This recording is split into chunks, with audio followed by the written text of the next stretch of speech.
Welcome back, everybody. It is time for our next run. I hope you're all prepared because we are going to be uh, buckling up for a nice, long, comfy 4 hours of Paper Mario Glitchless with the lovely Phantom 5800. Phantom, how are you today? I'm doing pretty good. Got a good night's rest, and I'm ready for this marathon of a run in this marathon. So we're gonna actually just kind of dive right in. We've got a good chunk of time to do intros during the beginning, so I'm gonna give a quick countdown here. 3, 2, 1, go. And with me, I also have Ari, Hi. creator I'm, of Paper Mario Archives. oh, I was gonna say that, but you beat me to it. Yeah, I work on a lot of resources and routes for this game. So this is Paper Mario or Mario Story.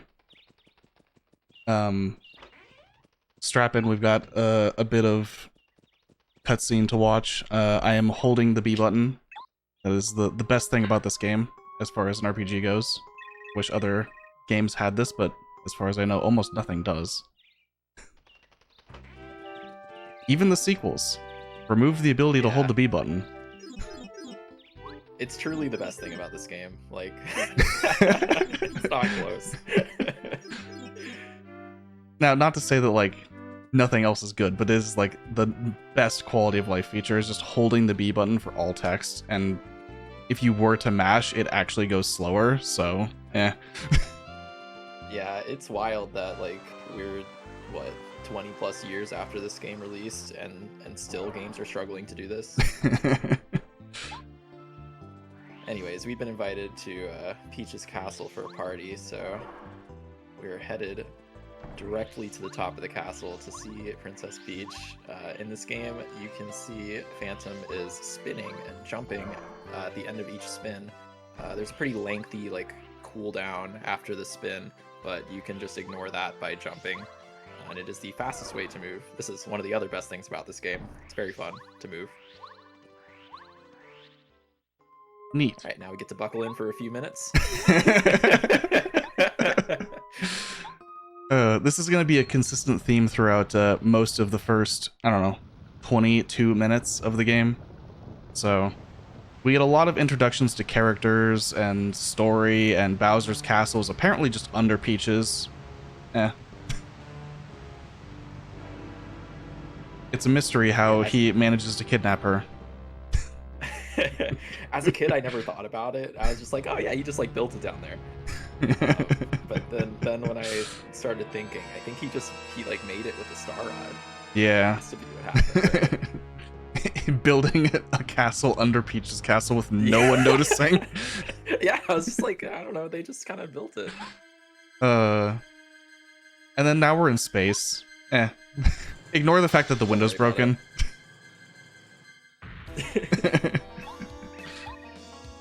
Anyways, Bowser has in fact taken a powerful artifact, the Star Rod, which can grant your wishes.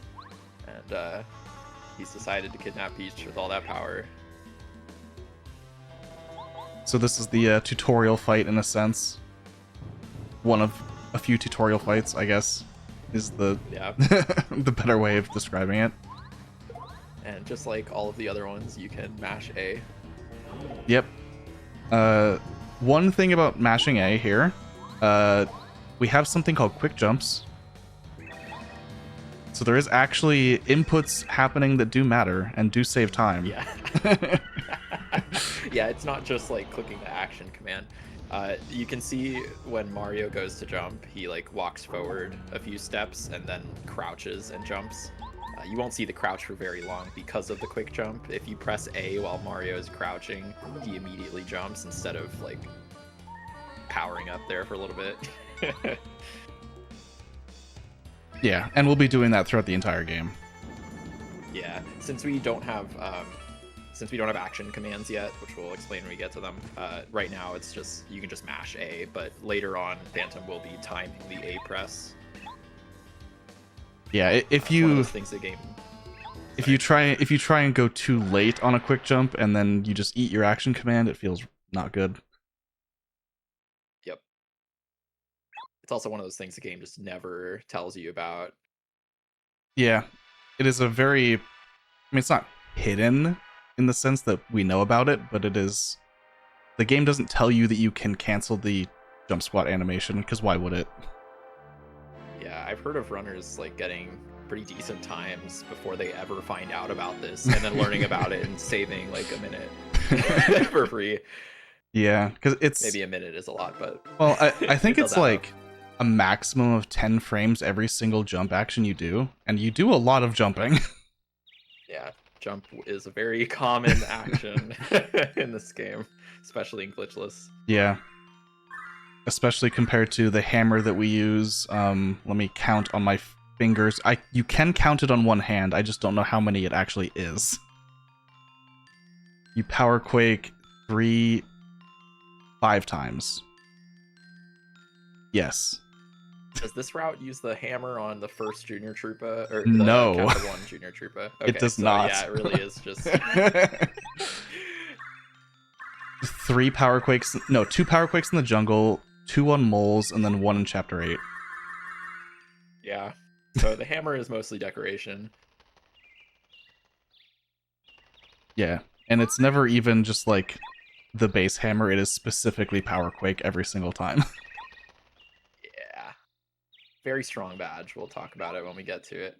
In Anyways, 2 hours. Mario. Yeah, in 2 hours.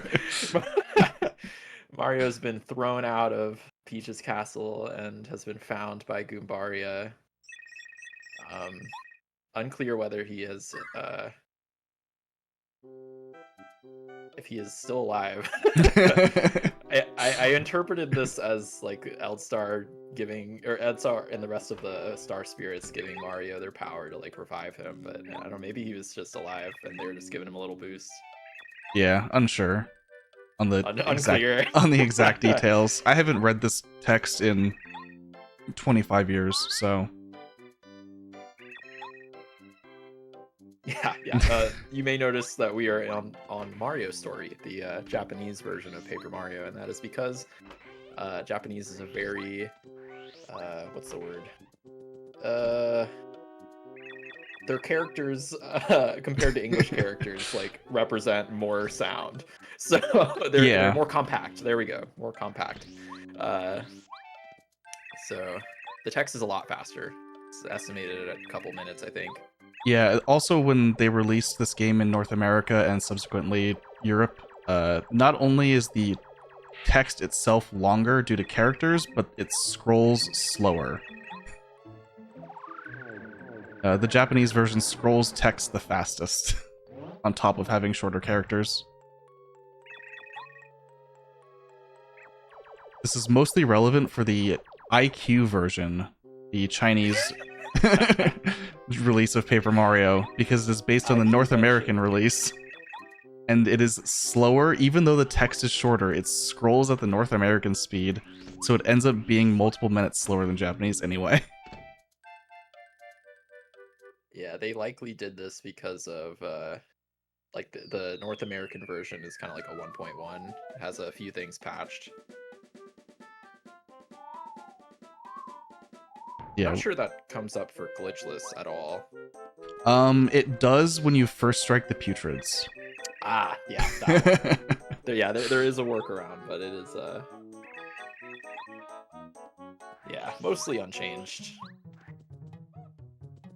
Alright, so we are here with Goomba now. This is our first partner who does not do much. I'm gonna collect some coins here for some items we need later. Yeah, 1 bush coin and That's the then hammer. 10 from this. And now we have our tutorial fight. Yeah, tutorial fight number 2. This one is significantly harder than Hallway Bowser, in that, I don't know. You have another option and you just don't need to use it. Yeah, the outcome is always the same, except the other option is slower. Well, it's not always the same. You could go to do nothing until he kills you. Alright. I I suppose you could do that. Would that be the fastest way to game over? No, you can soft lock and to game over. I think so. Because you can But crash in it's like Peach's crash Castle. in Peach's Castle. Yeah. Yeah. And that's Junior Trippa. 20 star points. This is pretty relevant to every category except Glitchless, because you don't have a choice in Glitchless.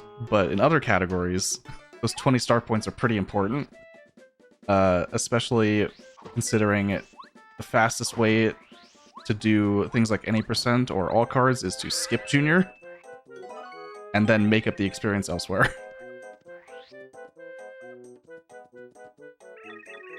Oh, it's so nice to not have to explain loading zone storage. Well, you could do it anyway. We have time. I will not.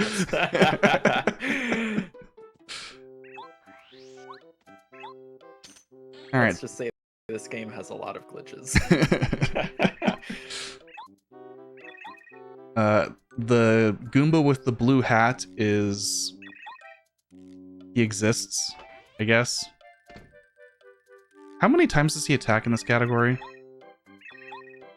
1, 2, 3, 4? Most. 3 in prologue, right? 2 times on Goomba King, 1 time I on... guess he does attack, yeah.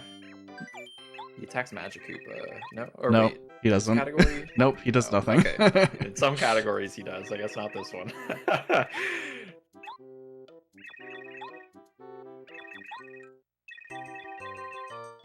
So yeah, we have our actual first partner as Goomba goes to take a nap or something.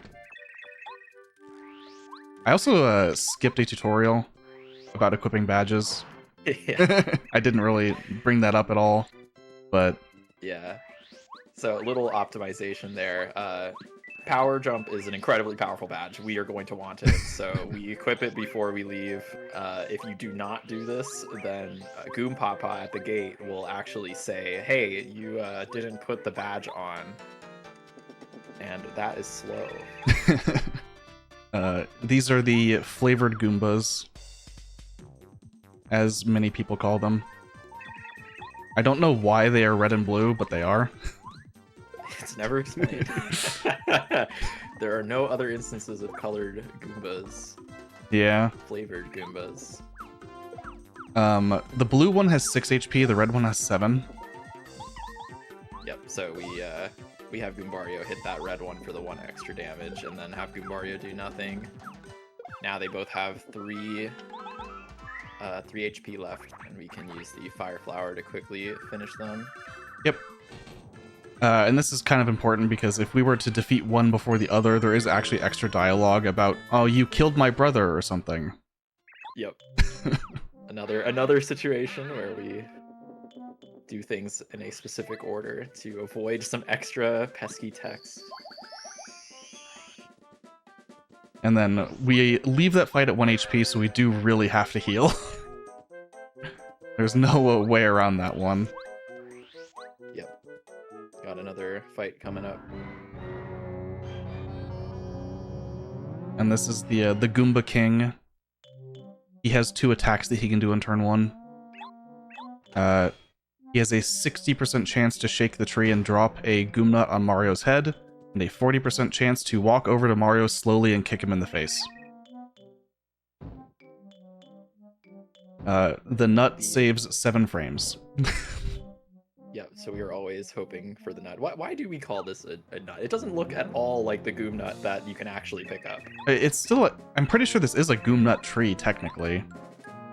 Is it? I thought so.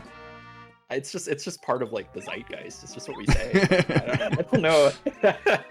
Like who actually determined that this was a Goom Nut? Does the game call it a Goom Nut? Maybe. I don't know. I don't read You it. never know. I've never read this game. Guess we play Japanese. Alright, there we go. We saved 7 frames. Nice, let's go. Don't have to reset. So And the menuing's a little quick here, but we are using Power Jump for that extra damage. yep. and that is the Goomba King.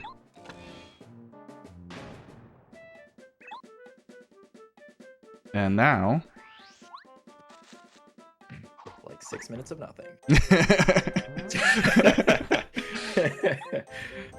Yeah, so we defeated Goomba King, hit the switch that he hid in the bush outside of his castle that destroys his castle. And we're going to be watching a few cutscenes and being introduced to our first Peach cutscene. I guess it's not a Peach cutscene because Peach isn't involved, but it's a Peach cutscene. It is shaped like a Peach cutscene. It's in Peach's castle. Bowser's there. Cammy's there. There's a save prompt right before it. For some reason. I guess in case you want to save all of this progress you've done. Hi, Cammy. It is a little sad that we play this in Japanese and also scroll the text so fast because the dialogue in this game is actually so funny. This game has great writing. Yeah, I did also menu down twice to not save. What is that, like 2 frames? Yeah, maybe 1 frame. Was that one actually timed at like half a frame or something because of like saving lag?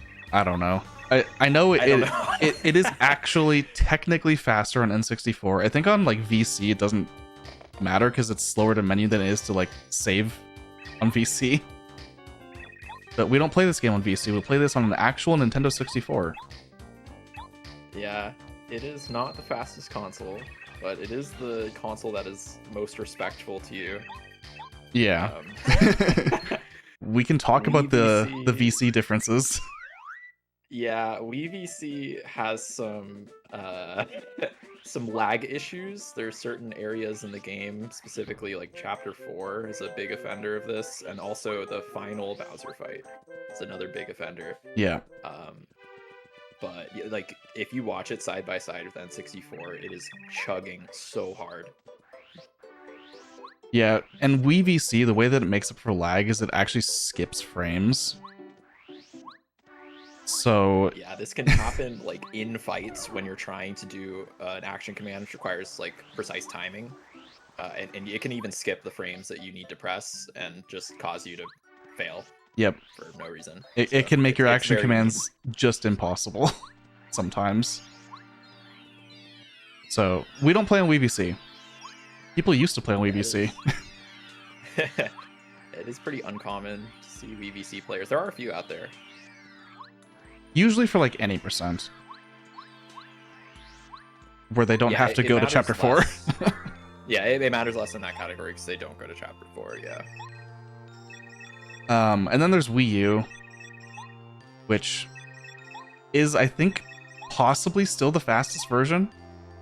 I don't think it was ever timed between Wii U and Switch because no one really cared. I think it's faster because of the Switch's menu lag. Yeah, that would make sense. So probably like barely faster, but still faster. Yeah. These days I don't even remember like what's wrong with the Wii U. Like why do we even not play on it? Is it just because of like this input delay? Is that it's like the issue? It's like 200 milliseconds of input delay. Yeah. Yeah, I don't want to play with that. I think that was like the only real issue. So responsive. Yeah. And then on Switch, it's mostly just like some strange decisions and then the audio delay. Yeah, it's a Wii U with extra weirdness. Yeah. It has less input delay than Wii U, but the Switch version, the nearly 2 seconds of audio delay can really mess with you if you're used to anything else. Yeah, the menu lag I mentioned earlier is also very strange. It's like kind of unclear why it exists. Yeah. If I remember correctly, I think people found that it was intentionally added.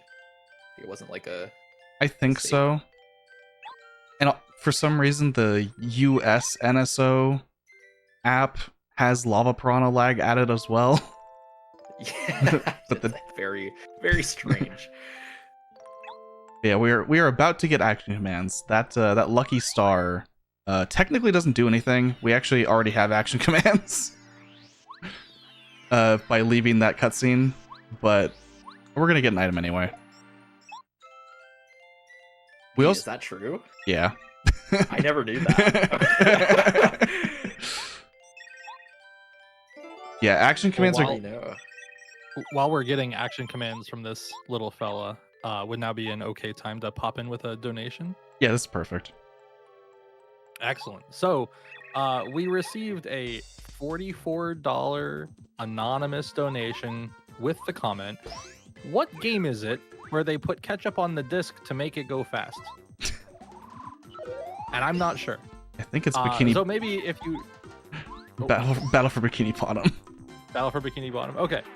Well, that does check out. It seems like a SpongeBob thing that would happen. Yeah.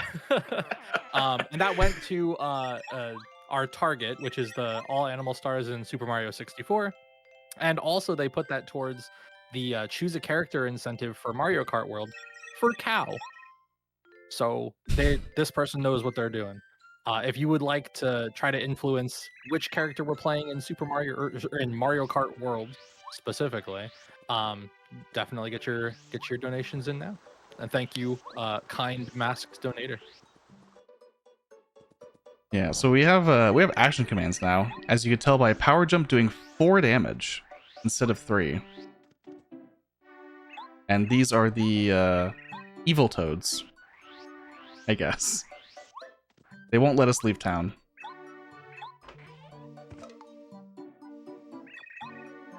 In a glitch category, this would be a point where we could do a trick. To not talk to Merlin. Yeah. What is called black toad skip. To skip those toads over there. It's kind of annoying because there's a little RNG component. Unfortunately, we're not doing that. Maybe fortunately, actually. Maybe. We are respectfully talking to Merlin, and Merlin will go deal with the problem. What I love is when you're very fast, Merlin just kind of like speeds up.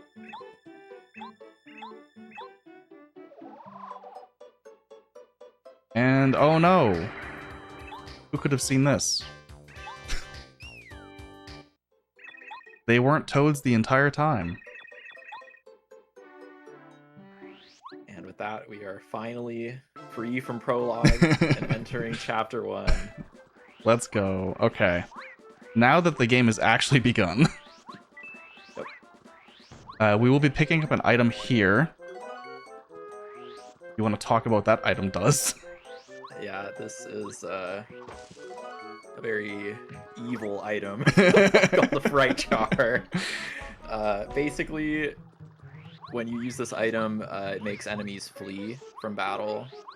Hopefully, it makes all enemies flee from battle, if you catch my drift. It is not guaranteed. Each enemy has like a fright modifier, and certain enemies are more likely to run than others. And when we use this, we would really like for all of them to run. Yep. Luckily, we only have to use it once in the beginning of the game. But it does kind of change a bit in some routes. Yeah, in some more painful routes of this game, there are a lot more of those used. And later on, some other strategies that are very similar to Fright Jar, let's just say. Yep. It turns out not doing fights is a lot faster than doing fights, so we're going to be trying to not do as many fights as possible. Yeah, there's a lot of reasons for that. Like, the same fight where you defeat every enemy or make them all run away is also slower because you get the experience. Like, getting the experience is slow. So, in a lot of spots, like, getting experience can actively be bad for us. Because when you level up, you get a full HP and FP restore. So that can be really useful to not break up fights or need items to have to go heal. On the third cycle of this fuzzy minigame, I will need to focus and actually count. It is very hard on Japanese for some reason.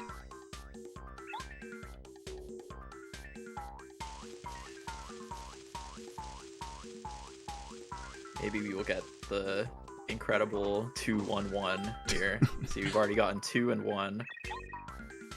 Basically, if the fuzzy goes to the 3rd or 4th tree, then you want to smack the little guy. This is pretty good. That was really fast, actually. Yeah. Yeah, those are pretty good bounces. Yeah, you just want him to stay on those first 2 trees, and it's completely random. It like sometimes you'll get like 4-1-4 and just have to run all the way over twice, and then all the way back to the beginning. It's just it's mean. It's very mean. Yep. Yeah, so this is Cooper. We won't say much about him. He is a better partner than Goombario. Yeah, unfortunately, these fuzzies have 3 HP and he only does 2. Cooper actually has applications. That is true.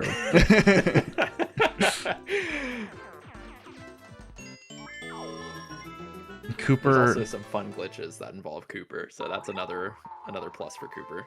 Yeah, he is able to do some cool things. So we will be picking up this badge here. Yep.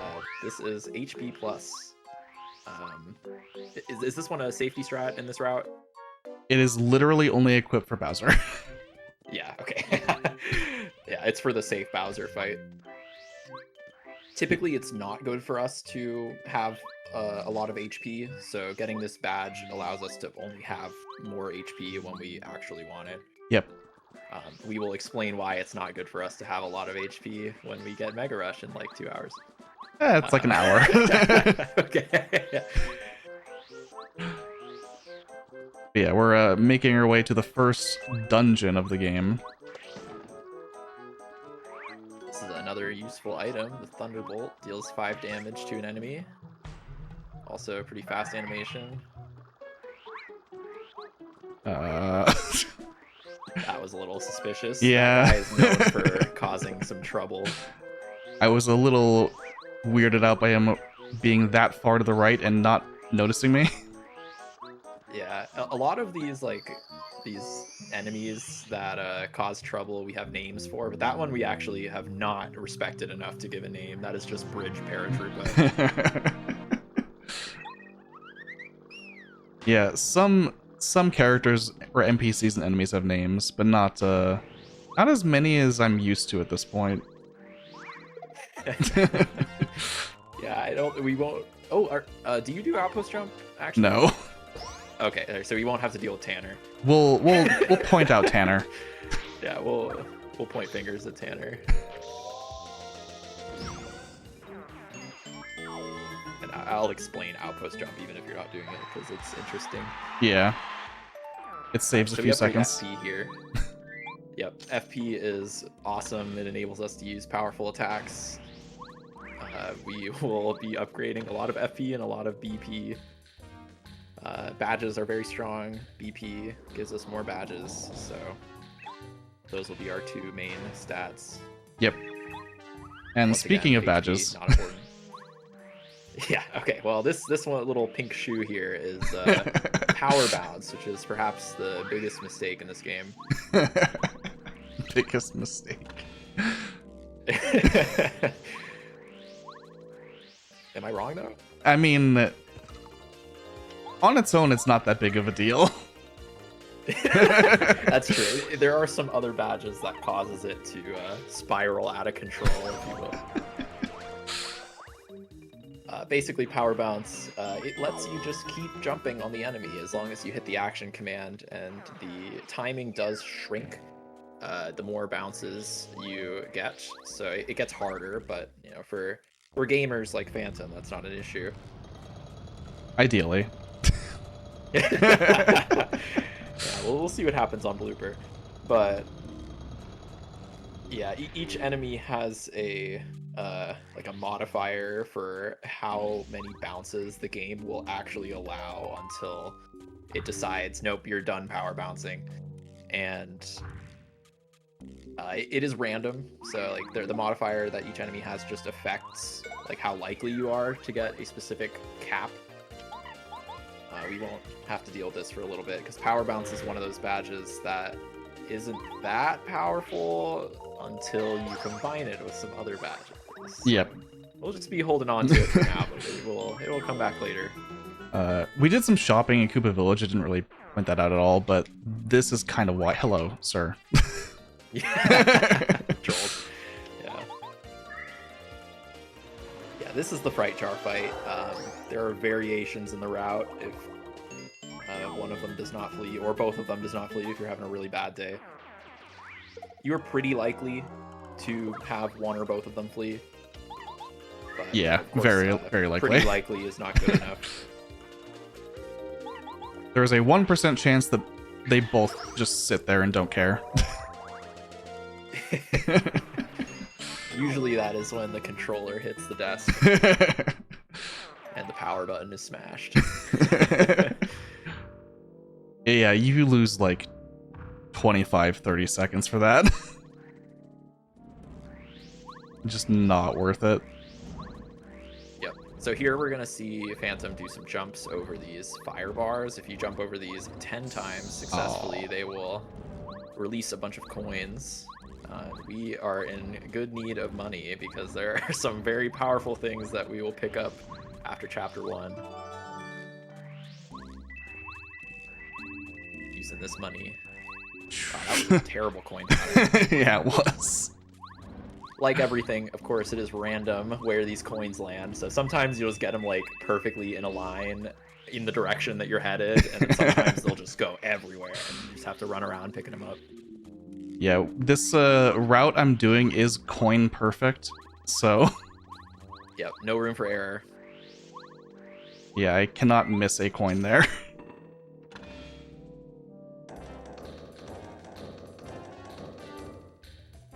Oh no. This is suspicious. Don't you want to just press your head against that question mark block? I mean, it's exactly what Mario would do, right? Yeah, look, he's about to do it. What if there's an item in there? Sounds like Mario's about to win the Fell for It Again award. So, somewhat hilariously, there's actually a frame there where you can hammer when you land, but it is slow. Yep. It, in fact, loses time. Yep. And this is Bombette. She is our new best friend. Yeah, there's an eternal debate on whether the B is silent. I don't know if we've ever gotten an answer on this one.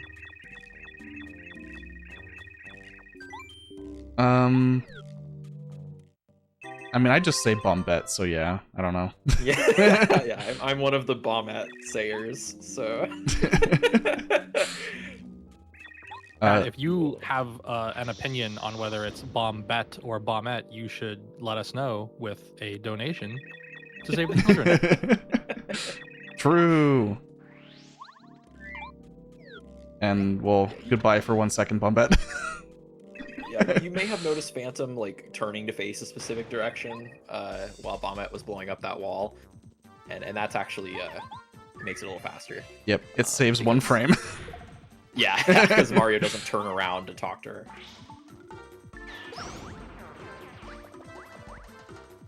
It was also possible to soft lock there, but I placed Bombette in a way that ideally that should never happen. I've actually never had that happen to myself. Yeah, that one's pretty hard. It's pretty hard to do unintentionally. Yeah. When you know that it exists. Yeah, when you know that it exists, and also when you're trying to go fast, like you just don't land in that spot very often. I've never seen him go to the right. He usually notices me on the left Yeah, side. it's a little strange.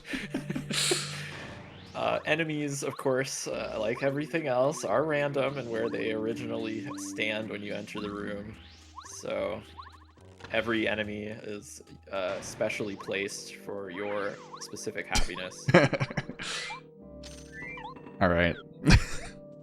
That's another reason that bridge paratroopa from earlier can be a pain, is because that guy also gets to move around a lot before you get there, so you never know where it's going to be.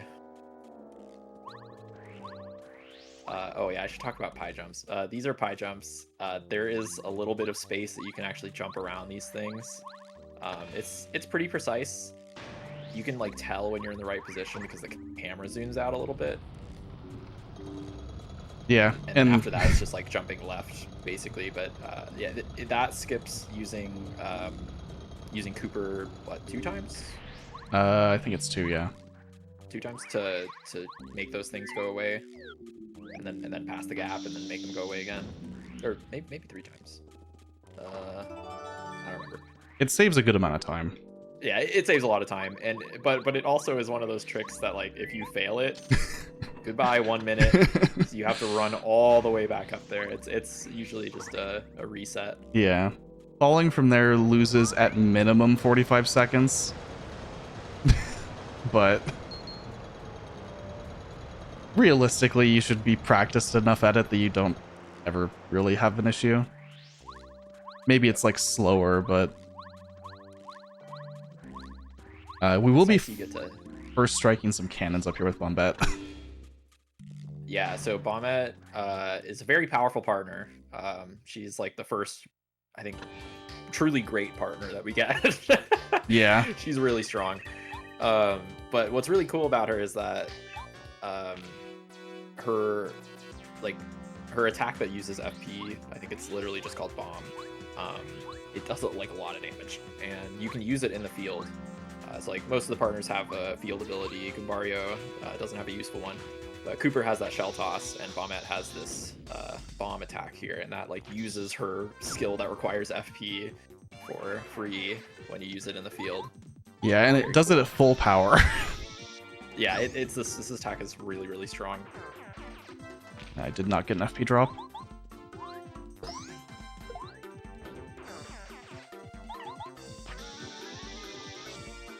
She makes quick work of these cannons. Yeah, the killing the bullet there does change the experience route quite a bit from what we call what is published as the beginner route for this category. It changes where we level up in Chapter 5, specifically. Phantom has prepared for this extensively. Yeah, you may have seen that we dropped Bombette in front of the cannons and then ran down to the heart block. That just saves a little bit of time because she takes a few seconds to do her explosion animation. Gives us time to run over there since we're going to hit that block anyways. Yep. Another cool thing, when you defeat the cannons, the coins always land in the same pattern for some reason. So that's like consistent. If only that was all coins. I really don't know why those are consistent. It's really strange because it's almost like no other times that's true. The jail one is like kind of similar, but it's a tight space, so it makes sense. It doesn't vary too much. Oh, that was Bowser, by the way. Yeah. And inside every Bowser is 4 smaller creepers.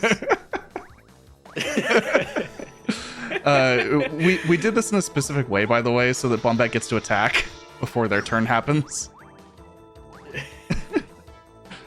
Normally you're supposed to hit them twice to knock over the tower, but Bomb also just knocks over the tower. Yeah, Bombette is just so powerful that she can knock over the Koopas without any help. Gumbario could never do this. Nope. Neither can Cooper. Yeah, neither can Cooper. And that's the Cooper Bros. That's the first boss, and we will be heading to our first Peach cutscene. Yep. Peach intermission, or whatever you want to call it. I guess it's not like wholly a cutscene because you do have to move. But, I mean... Yeah. This one you don't have to do a lot of moving, but some of the other ones you do have to do quite a bit of running around. Yeah, in Paper Mario 64, Peach doesn't really have any way to move faster. She just kind of walks. Yep. It's straight lines from point A to point B. It's not the case in TTYD. She does have speed tech in TTYD. Yeah. She can speed swap just like Mario Strange can. game. Very strange game. Yeah, we've got a couple minutes here before we really get control of Mario again. If there's maybe some talk of what the charity is all about, we can do. Yeah, absolutely. So, as a reminder, everyone, we are raising money last weekend, this weekend, and next weekend for Save the Children. Save the Children is a charity that believes that every child deserves a future. They work every day to give children a healthy start in life, the opportunity to learn, and protection from harm. Since their founding over 100 years ago, they've changed the lives of over 1 billion children around the world. So it is absolutely a charity that you want to get behind, just in general. But also, for this marathon specifically, we also have a couple of incentives and targets and goals and things coming up. So if you want to see more SDAT, then you should definitely be getting some stuff in. The more immediate ones that we have coming up are for Super Mario 64. This is a general target that all of the donations will go towards. We're going to be doing all animal stars. That's currently at 44 out of $200. So that is progressing well. And we also have a couple of polls that are open right now. So we have for Super Mario Galaxy, another part of the Mario block, just in case that wasn't clear, we get to choose the file selection character. The 4 choices are Mario, Luigi, Yoshi, and Peach, and they are all currently at 0. So if you have a favorite and you want to get them on the board early, now is the time. The other incentive that we have going on right now is for Mario Kart World, and that would be to choose the character. There's quite a few characters on this list, so I would encourage you to go check it out. But the only character that has anything going for it right now is Cow, and Cow has $44. So if you're a Koopa Troopa fan, or maybe a Toadette or Sidestepper fan, maybe you're a Dry Bones enjoyer, anybody, $45 puts them in first place. But any number below that gets them in second as of right now. So go ahead and get those donations in. Let's keep supporting Save the Children. Let's keep raising money for folks that need it. You could be the one to put Parabitty Bud behind the wheel. So true. So we did skip the final little trap dialogue box from Eldstar. You can take a tutorial there to learn how to use Star Spirits. Yeah, it is long. I'm also not picking up that badge. If we can talk about that like much later, but yeah. Typically beginner routes will pick that one up, but Phantom is a gamer and will not be using it. This is Junior Troopa. I think we've seen him before. Honestly, beats me. I don't remember. It's been a while. He's got some beef with us, though, clearly. Maybe it's Bombette, actually.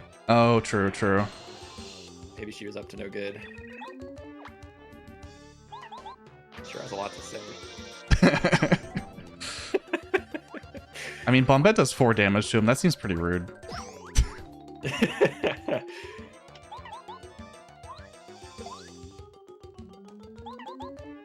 Yeah, so you may have noticed that that was missing the action command, right? Yep. So because it would be dealing 1 more damage than Junior's actual HP total, it is faster to not do the action command on that power jump and not do 1 extra damage, because the animation of Mario like successfully doing it is a little bit slower. Yep. It saves, I think it's 1 whole frame. Yeah. There's a lot of like 1, 2, 3 frame optimization tech in this game. Speaking of time sinks. Yeah, so Speedy Spin, please. There it is. Okay, so we've been collecting coins. That is for this badge, Speedy Spin. This game's about to get a whole lot more fun. It's like, I do not need to unequip power jump in this category. Yep. So now instead of our slow spin, we can spin super fast, and now the movement is super snappy. Honestly, it's just a blast to play this game, like with Speedy Spin. All for the low cost of 1 BP and 50 coins.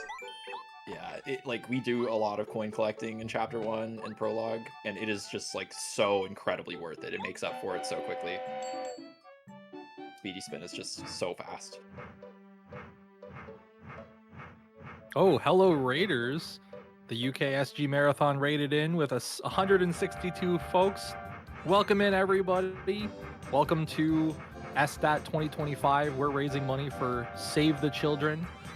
And we are currently just shy of like a quarter of the way through an awesome glitchless Paper Mario run. So thanks for coming by. Definitely stick out. Oh, that good, really good timing with the train. Yeah. Very true. Very true. Yeah, if you'd like to know a little bit more about what it's about and everything, we will be letting you know here in just a moment. But Save the Children is a great charity just in general, so take a peek at the incentives we have going on through the Tiltify, and please, if you can, donate a little something. Every little bit helps, from $1 all the way up to as much as you can. So. Yeah, y'all actually showed up at like the best part of the run too. So we're done with prologue, done with chapter 1, just got speedy spin, and now everything is super fast. Look away. Too late. Oh yeah. Sorry. Don't worry about that guy. I'm sure he's done something wrong. Very, very important item. Yeah, that's a whack-a-bump. It is like the most incredible healing item. That doesn't require cooking. Yeah. It's kind of really good. Yeah, and it's very fast to pick up 1 or 2, since we'll be passing there a couple times. So we did run into that paratroopa back there. That's Paracarry. He is really awesome, big fan, but he is also kind of clumsy and has lost his letters. So we are going to pick all those up, and then we will recruit him to the cause. Yeah, he is kind of just not the most important partner in this run, but he's up there.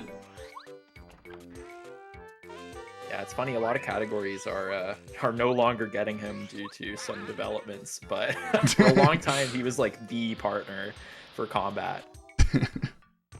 He is still the combat partner in this category. Yep. Yeah, his attack is extremely fast and does a lot of damage for anything single target. Yeah, so we collected, what was that, 3 letters, a whack-a-bump, and a badge. Oh yeah, damage dodge is a badge. We'll use it a couple times. A couple times. Is it more than a couple times in this category? Jesus. Yeah. After it's been equipped for Huff, we don't take it off. Oh, I mean, that is a couple times. It's not for a while. Yeah. Technically, it's not for a while. Yeah. I guess like all through chapter 7 it's useful, so. All right, yeah. There you go. Maybe I should talk more about damage dodge. It just means when you block, you reduce an extra damage. Yeah. And that can be really helpful for manipulating our HP, which will matter in like an hour.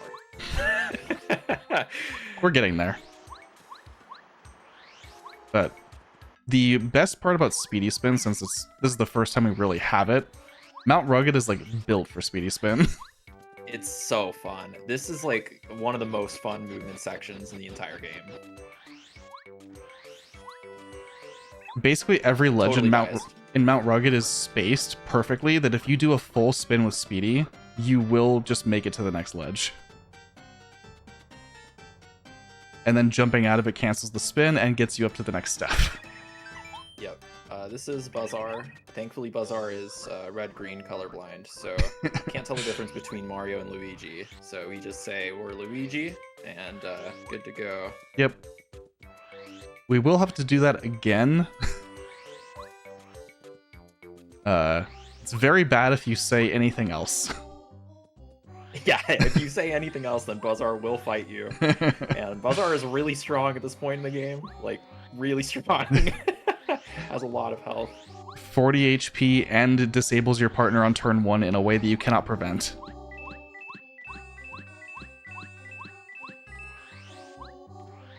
Picking up some extra coins. We will need those in a few moments. Very shortly. We will be doing some mandatory shopping. Yep. Just passing through the desert here. We did go a little bit off course. Typically, you would just go straight right all the way to Dry Outpost, but we want to grab this upgrade block. Yeah. Upgrade Bombette, as I mentioned earlier, really, really powerful partner. She truly shines with one upgrade, so we will be using her a lot. Especially in this chapter. Yeah. Also, that item in particular is very important, not just for safety. Yeah, some strategies require that item. It's a life shroom. It's basically like a extra life item. Yep. If you would die, then Mario will use the life shroom and come back with 10. Yeah, So that real quick, that Koopa right there with the what is that? Is that a hard hat with a light on it? yeah. That's Tanner. We will not be using Tanner's services this run, but there is a funny little trick you can do that is glitchless legal, where you can basically scale the building by doing some precise jumps. And sometimes Tanner gets in your way when you're doing that, and it is very frustrating. So instead, we will be respectfully going past him, Walking around and going up the roof. Yep. It saves a few seconds to do outpost jump. Yeah, and also it's only a few seconds because if you if you were to do that to skip having to go buy those items to get Malstafa to move up here, like Malstafa isn't up there. This game operates on like a very rigid story system, and each time you do specific things, it changes where you are in the story. And so like a lot of things in this game are like not there until you're at the right point in the story. So we do have to go there even if we were able to get past that the guard. Yeah. This matters a lot more for glitch categories. There's a lot of really interesting routing that goes that has to do with like manipulating your story. This is glitchless. We won't be seeing any of that. I think it is like expressly not allowed to do anything that would like mess with the story. Yep. And the route to Dry Ruins is very simple, just going literally up left the entire way. Yep, super easy. And with Speedy Spin, it's nice because it's just like spin, jump, spin into the loading zone. Yep. Just lovely movement. We will be picking up another badge in here immediately that is used in exactly one fight. Yes. Exactly one fight, and it is crucial to that fight. So. Yep. It is fairly important that we grab this badge here. Hopefully I can do the cool looking thing and move on. We can talk about the hammer and how it grabs items, I guess. Oh, yeah. Yeah, so you may notice here Mario is going to hammer to pick up the item. This is fast in some cases. Okay, well, it didn't work that time. But yeah. Whenever we need to grab something and like turn around and go the other direction, and it's like on the same level that Mario's at, typically we'll hammer, which extends Mario's hitbox to like as far as grabbing items and stuff is concerned. So if you're like going all the way to the right and then you're grabbing an item at the end of that hallway and need to go all the way to the left, you can just hammer to extend Mario to grab that item and then just turn around since you'll be closer to the direction you need to go next. It comes up sometimes. It's just one of those cool little text that saves a little bit of time. There's there is another interesting tech you may have noticed as far as like spinning is concerned. There's a lot of times in this game where typically the fastest way to get from point A to point B is a straight line, but not in Paper Mario. Sometimes if there's a small ledge, if you spin towards that ledge, it'll like automatically cancel Mario's spin. And this can be really fast. Because every time we jump out of a spin, like jumping is Mario's normal speed, so it does like whenever we can go slightly out of our way to hit one of those ledges to then immediately spin again, it saves some time. And those are like some small things that you can watch out for. I don't know if we'll see too much of that in Dry Ruins here, but definitely in a lot of other locations, it can be pretty common. Yeah, fun fact about the ruins, by the way, real quick. It is curved, and you will notice that. Yeah, you can tell when you're looking at it. It kind of contributes to the charm and feeling of this place. But yeah, this place is slightly curved, which means that you can't spin directly left to move across the rooms, or directly right, or whatever. You have to like spin at an angle, and honestly, it can be really tough to get like perfect movement in these rooms.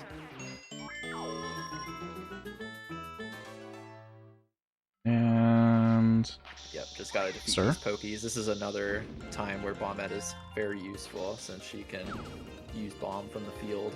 Yep. No FP required. And we're trying to conserve our FP and use it very precisely. Yep. We are now at 0 FP after that fight, and it's exactly what we intended. A lot of very interesting like fight routing in these categories. I think Glitchless has the most interesting of like the little fights, because there are a bunch of little fights. I mean, in categories like any percent, like after you get out of prologue, it's like no fights until blooper, and then no fights. Yeah. Very few fights, and they're all spread out, so that stuff doesn't matter that much. Yeah, Glitchless is definitely very fight heavy, and it's one of the higher levels that we will get to in any Paper Mario speedrun. One of. Yep. All bosses, notably, is higher. Yeah, bosses give a lot of experience. And if you fight all of them... Mario will end up very strong. This is our first gear upgrade. Oh, yeah. So we've been working with the normal boots and the normal hammer, which deal, 1 damage each, and then an extra with action commands. This is the super hammer, which is going to make that hammer do 2 damage, or 4 if you... Or wait. Yeah. 4, right? Yeah. 4 with the action command. With the action command. That doesn't make it good enough for us to use. It's still very slow, but it does let us break those silver blocks there. Yeah. So it's more of like a progression key than anything for us in this category. We will, in fact, never use an upgraded hammer for damage in this whole category. It's true. In fact, we will never use a hammer for damage. We will only use power wave, which is like hammer adjacent. So that's another upgrade that will be helpful for us later. As mentioned, Parakarry, very strong partner, especially for single target, which we will be seeing before too long. Yep. And using that Whack-A-Bump because it was very quick to pick up and we needed FP. Yep, these fights are perfectly routed out so that we will use all of our FP available. No more, no less, to go as fast as possible here. Also worth noting, you may notice that I have not been maxing the powerbomb bar in these fights. It was timed pretty recently. Against the Pokies, it saves 2 frames, and against the Chomps, it saves 1 frame to not max the power bar for a powerbomb. Yeah. I was not even aware of that. That must have been recent. I just thought you were styling on him. Yeah, it's very minor. And technically with bomb here, it also does save a frame, but it's very hard to not just max bomb. Yeah. And if you don't... That action command's very easy. If you don't get into the very end of it, then you don't do enough damage, so it's, like, not worth taking that risk. And back down all the way to the last Chain Chomp fight. And then we will be fighting the boss of Chapter 2 here. Did you ever have like a something to help you keep track of which stone goes in which statue? The first one I press down on the analog stick before putting it in.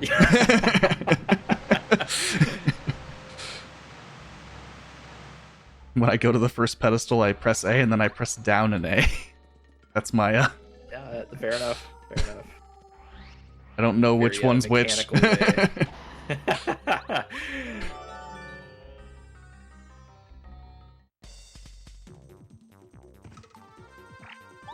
And then our final stone chomps.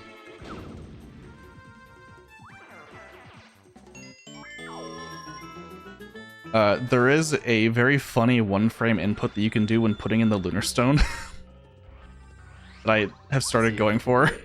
I was not aware of this one, so I didn't get it. dang. You can do a. Is it paracarry? You can jump before Mario starts running around, and then he stays in the air during the animation of running back and forth. Oh wow. I don't think I've ever seen that. I've seen it once by accident, and that's how I found out it was a thing.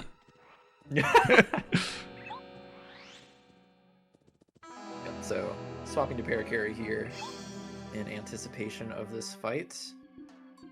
This fight has a little bit of reputation for new players. I'll explain why when we get to the relevant part. But this can be a pretty frustrating fight. Yeah, this is a Two-Ton Koopa. We're just gonna do power jump and shell shot. Yeah, maybe like the most straightforward fight. We will be doing that for the next 2 turns. However, so this guy is Chain Chomp. So we've previously just like pressed A and then been able to jump on Ton Koopa here, but now that the Chain Chomp's there, we have to menu to the right, and this has defeated many a beginner runner. Because if you shell shot the Chain Chomp, it is over.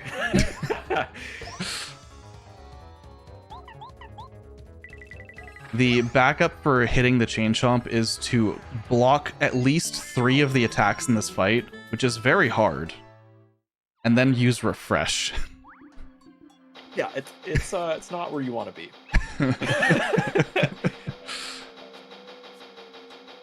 Because that is chapter 2. Yeah, blocking the Chomp is a pretty tricky timing because he like kind of stalls for a second there before lunging forward quickly. It's not particularly easy.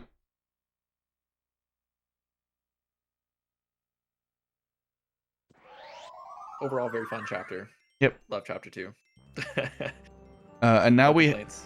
have the segment called Metal Gear Peach in the route. I think the beginner route still says Metal Gear Peach.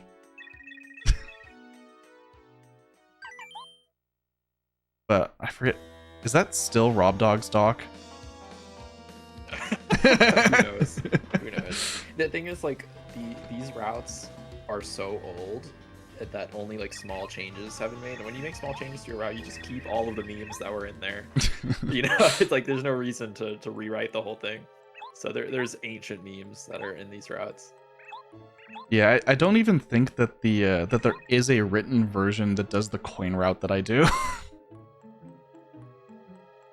It's just kind of like the people that do it know to do it. Yeah, a lot of forbidden knowledge. So known only to select few. Because this coin route saves like 6 seconds over what's in the dock. And requires getting 2 bush coins, so... Maybe we will update that at some point. It's While more... we're sneaking around with Peach would now be a good time for yeah. donations and things? Absolutely. Excellent. Okay, so we have a $40 donation from Mama CJ. Thank you, Mama CJ. It says, ready to save the children. Thanks to all that are giving their time for a great cause. You are quite welcome. And thank you for the donation. This went to the Pyramid bonus round target, as well as putting $40 behind Yoshi. for the Super Mario Galaxy files selection character incentive that we have going on. So that means that Yoshi is now in the lead for that incentive at $40. Mario, Luigi, and Peach are all at 0 still. So if Yoshi isn't your jam and you'd like to see one of those other characters chosen for the file selection character, then this would be a good time to try to get them in the lead a little bit. And as for the bonus round pyramid target, that puts us at $40 out of 150. So we're making great headway on that. That one we've got 8 hours and change left for, so you've got plenty of time for that one. However, after this run, we have Super Mario 64, and we have an incentive for that game as well, which is to do all of the animal stars. I still don't really know what that means, so I'd like to see it. But we're at 44 out of 200 for that, so go ahead and get donations in for that incentive as well. So thanks again, Mama CJ. We appreciate you. And of course, all of this is going to a fabulous cause. So Twitch chat, if you want to get in there and make Mama CJ proud, now is a good time to do so. Absolutely do that. Get the donations in as we make our way to chapter 3. Nice swag hammer there. I saw that. So that item that we picked up back there is a Thunder Rage. If you saw the Thunderbolt earlier, dealt 5 damage to one enemy. Thunder Rage is just like 5 Thunderbolts stapled together. It deals a bunch to every enemy. Yep. Very, very powerful item. We will be using it. We will be using it against a single enemy. Yeah. In classic Glitchless fashion. We need to remember to grab this seed on our way back. Didn't call this out earlier, but we did pick up one of these in Toad Town. These are the keys required to enter Chapter 6 when that time comes. Yeah, they're scattered throughout the entire game, and it's kind of really bad if you forget one. Yep. Yeah. On our way over to Chapter 3, there's not a ton here happening. It's mostly just a lot of movement. Chapter 3 itself, kind of scary. Yeah. Yeah. You'll understand why it's scary when we get there. Scary for a few reasons. I mean, there's a lot of ghosts. Yeah, there are a lot of ghosts. Yeah, I think what if we have to fight a Boo? That'd be crazy. Nah, no way. I still find it funny they didn't make you fight Boos at all in this game. Boos are our friends. Yeah. Until TTYD, where they're everywhere and you have to... Until they're no longer our friends.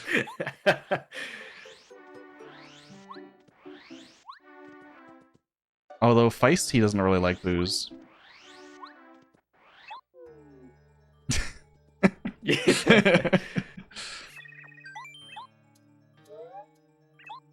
Although, I guess Bootler is kind of being mean here. Just literally trolling it. Anyway. So this is Forever Forest. This is one of those places where you have to walk a specific path or you will be returned to the start. Yep.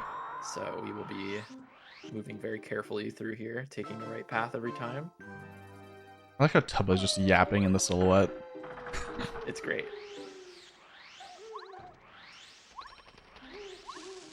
Yeah, every room here in Forever Forest is circle shaped. For some So definitions of circles. easy. Yeah, it can be easy to get lost here. That's Oakley, who literally doesn't matter. Yep, he actually doesn't do anything. He literally does nothing. Supposedly in like the beta versions of this game, he was supposed to require a key item to get by. But Yeah, then I they think took it's that still out. in the game files. Yeah, it is. Yeah.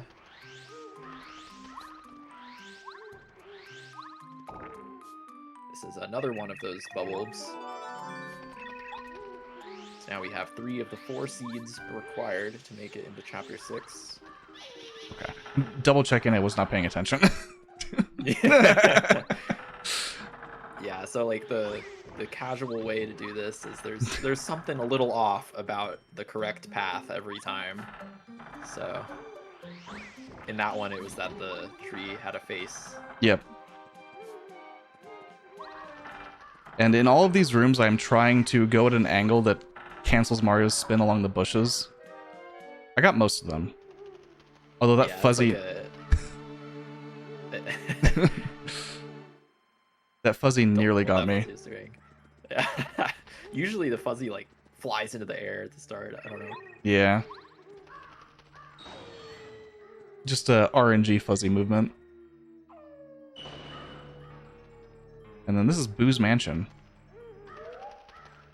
Oh my gosh, commentating Glitchless is so nice. I don't have to talk about Mario's gravity formula.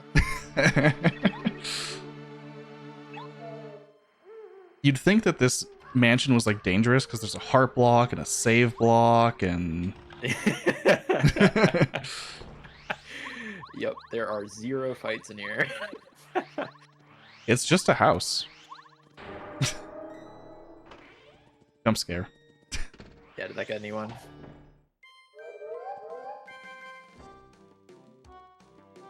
So this is another lovely little bit of RNG. Your split here can increase or decrease by several seconds based on how long this Boo wants to wait to drop the record.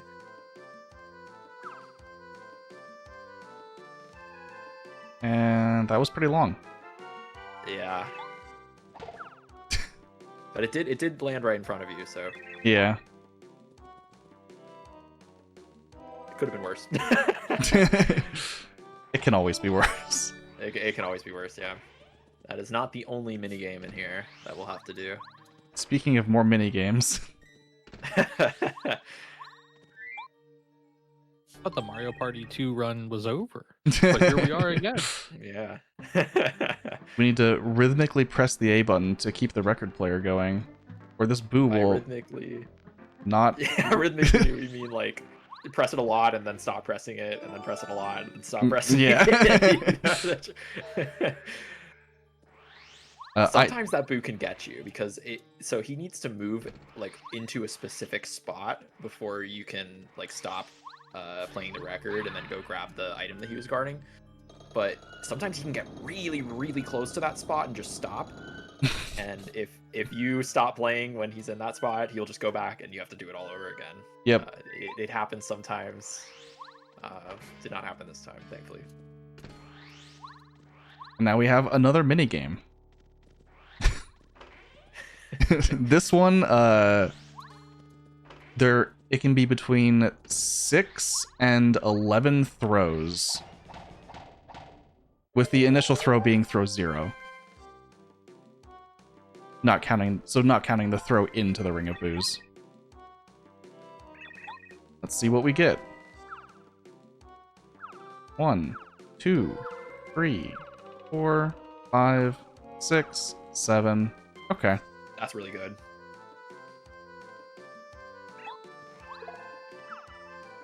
And here is our green shoes. Yep. These are the super boots. They enable us to do a little ground pound move. They also increase our jump attack in combat, which is awesome. It also changes a lot more damage. Changes Mario's jump animation in combat. Yeah, this one is somewhat slow for consecutive bounces, which we may see some consecutive bounces in the near future. Yeah, it is getting close to that time where we will get to use that badge that we picked up, what, 40 minutes ago? Yeah, that silly pink shoe from earlier. Fun fact, you can grab this with Cooper. Yeah, it is pretty hard, pretty precise. I've done it a couple times. But obviously it's not even fast for Glitchless. Yeah. because of the extra partner swap. Which does take a little bit of time. And now it is time to go get our friend Bo. The third broken partner of the run. Yeah, Bo is another very powerful partner. After this 40-second cutscene. Yeah, after a word from our sponsor. Word from our sponsor, you say? Wow. Go for it. We got nothing else here.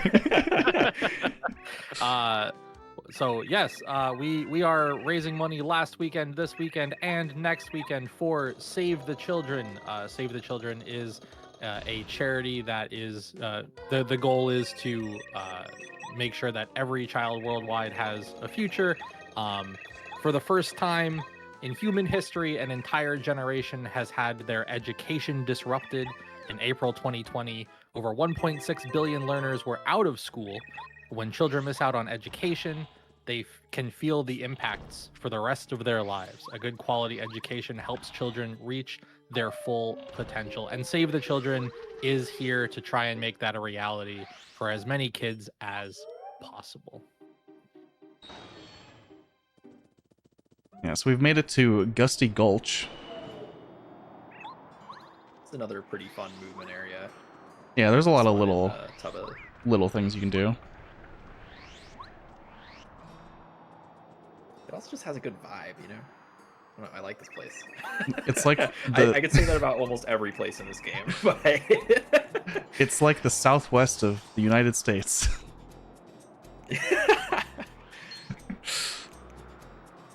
And this is Stanley. He's one of the few named Boos. And this is Tubba. Well, yeah. You could even say he was one of the few named Boos. Goodbye, my friend.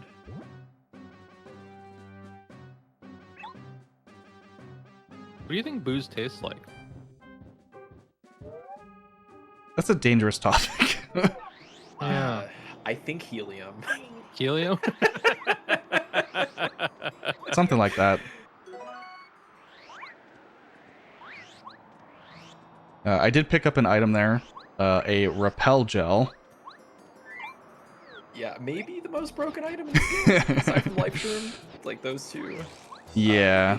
It gives Mario invincibility for, like, 2 turns. It's pretty good.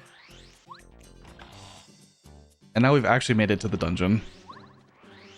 Boo's Mansion was kind of like the fake introduction to what you thought would be like your dungeon.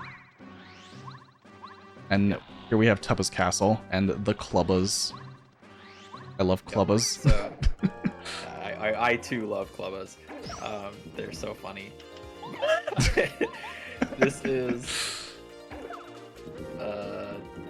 yeah, here we're getting hit. Oh no, why would we be getting hit? Oh no, how terrible. It's all according to plan. But that is the other thing that makes this chapter scary. It's not the ghosts. It's running around with 2 hit points, because if any of these Clubbas decide to smack you, you will die. Yep. We do have a life shroom, but it's an extremely valuable item to us. We don't want to lose it. Ideally, that life shroom is used on Bowser. Yeah. And if we lose it early, we just have to get it back up. There are a few places we can get more. It just happens to be that the one at the beginning of the game is very convenient. Yep, it's quite literally on the way. It's maybe the fastest life shroom to grab, like, anywhere. Yeah, so this room is probably the scariest room. Yep, especially this guy on the staircase. Yeah, Anyway. They attack really quickly, so that's definitely another scary place for beginners. Yeah, and contrary to popular belief, this Clubba over here is not actually scary. Yeah, once you interact with the door, you are invincible. So this is intended to be passed using bow, since Bo's ability turns you like invulnerable, I guess. Really, I never understood that because you're just invisible. Maybe Bo is just taking you into the spirit realm or something. Something like that. So I don't know, but yeah, if you are a gamer and you have speedy spin, you can just speed past that. Oh, this is another fun little technique that is legal in Glitchless. For whatever reason, paracarry normally just takes you like in a straight line at the same altitude, but in that specific spot, when you're against the cabinet there, or dresser, or whatever that thing is, it like paracarry just moves you upwards. It's very weird, but paracarry does do this in a couple of locations, and that is one of the useful ones. Normally you would have to like pull out one of the drawers and then use it to jump over. Yep. I completely forgot about the drawer too until I saw someone doing it casually. Yeah. Yeah. But we did all of that to pick up a very important badge. That was Mega Rush, and that is the reason that we have 1 hit point now after taking damage from the spikes. Mega Rush increases your power by a whopping 4, right? 4? Yep. When Plus you 4. have 1 HP. Yep. It is incredibly powerful. And it will be used on basically every fight. Is there a fight that we don't get peril from this point on? No, I don't think there is. Well, no, there is. There's one. Blooper. I'm sure there's one, yeah. I'm sure there's a couple, but most fights we're going to be trying to enter with 1 HP or get hit down to 1 HP so that we can use it for future fights. Yeah, it's basically like a couple boss fights and a couple like random enemies that we just have to fight that don't get peril. It makes a lot of areas like way scarier than they normally would be, because if we get first struck by an enemy, it is literally over. Yep. And this is the invincible Tubba Blubba now that he's awake and chasing us. He is actually invincible. There's no way to defeat him. I'm mashing A. Hopefully I get the frame. Be really hype. Yeah. Yes, okay. Yeah, there is 1 frame where you can do an action there. I typically go for the spin, but the jump is pretty cool too. I'm a fan of that jump because it just looks so silly.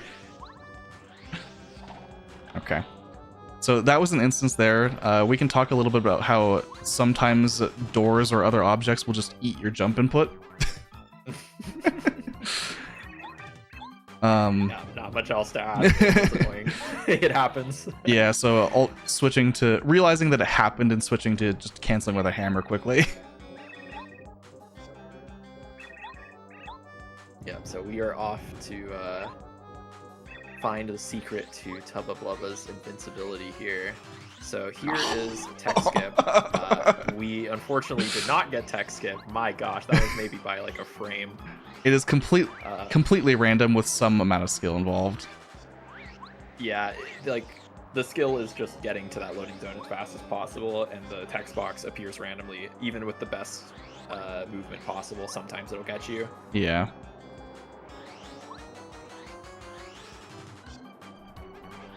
That one is so strange. Like, why even involve RNG in that? I don't know, like from a development standpoint, like, what was?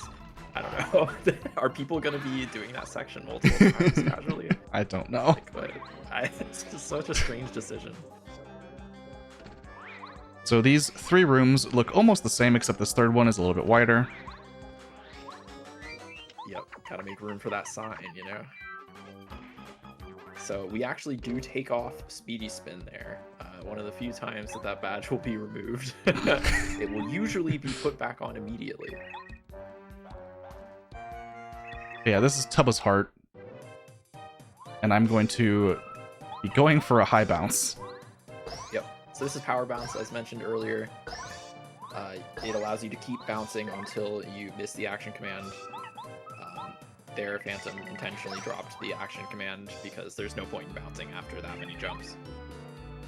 Each time you bounce, your power goes down, so with 2 bounces here. and a little help from Parakarry there. We will make quick work of Tubba's heart. This was the secret to Tubba's invincibility. He has ripped out his heart and put it at the bottom of the windmill. It's so metal. Yeah. Yeah, for this little section, it is a little slower to equip Speedy Spin and then unequip Speedy Spin. Just not worth it here, but don't worry, Speedy Spin will be back very soon. Yep. And now for our real boss fight with Tubba Blubba himself. Yep, now that his heart is firmly in his stomach. Where it belongs.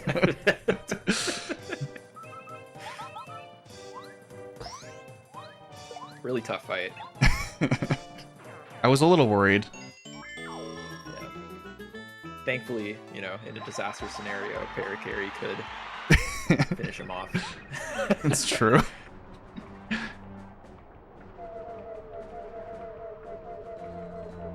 See, everyone was fine.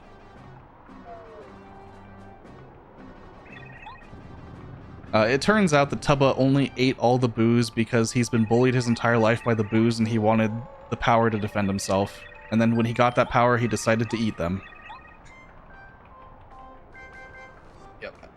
Bo is asking to stay with Mario's party, I think, there, and I think it's faster to say yes. I think she gets mad if you say no. Yeah. Just like barely. Yeah. As most text boxes are in this game. It's barely faster. And we upgraded BP so that we can just put on Speedy Spin and keep our other badges.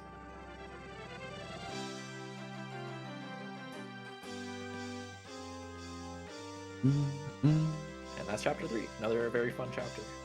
Yeah, and now we have this Peach intermission is actually kind of important in like what we're doing. Bowser is going to ask Peach what Mario does not like, what Mario's most hated things, and we're going to tell him mushrooms and thunder rages are. Oh, Mario hates that. Yeah. Yep, we're going to trick Bowser because Paper Bowser is a little it's not the brightest bulb. If you played like any of the first 3 Paper Marios, you will understand. I really love Paper Bowser. He's a great character.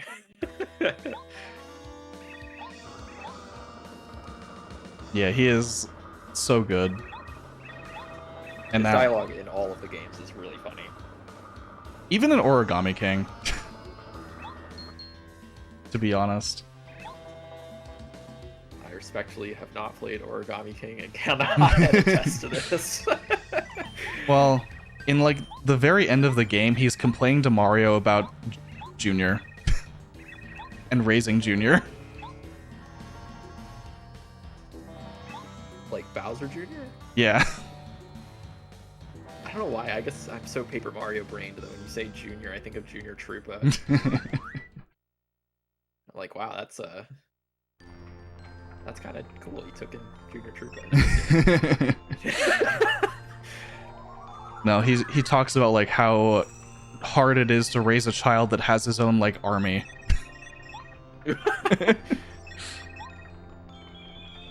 So we haven't talked about star power much, but each star spirit we've rescued has increased our star power gauge. Now we have rescued 3, so we have access to 3 star power, and they have also given us an ability each time.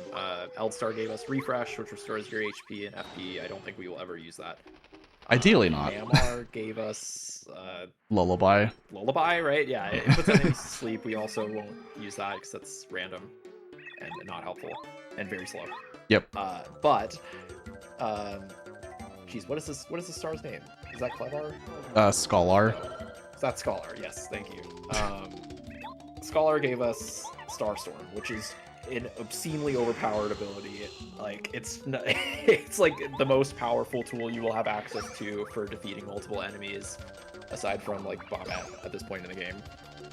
And so typically we will see those 2 things used together. The problem with Starstorm is that it is very, very slow. So try not to use it unless absolutely necessary.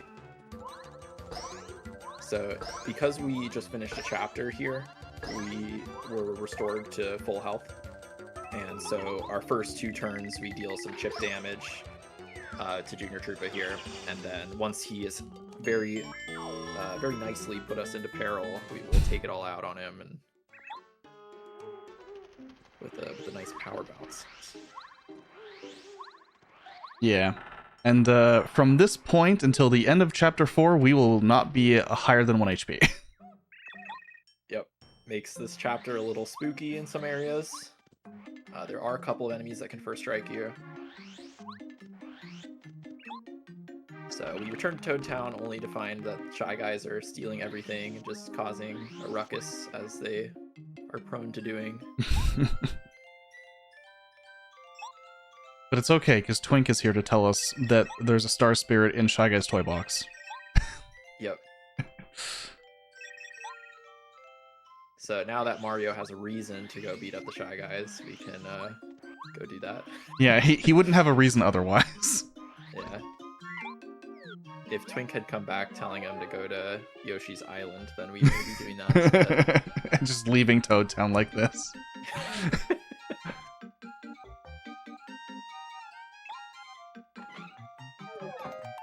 So we have to use Bo there to discover the secret entrance to Shy Guy's toy box. Yep. And we'll be making our way over to the right side of Blue Station. As Cammy puts a mushroom down in front of this chest. Something that Mario will be so afraid of. Yeah. I don't know, it is a little menacing. It has eyes. That's a little weird. It's just standing there.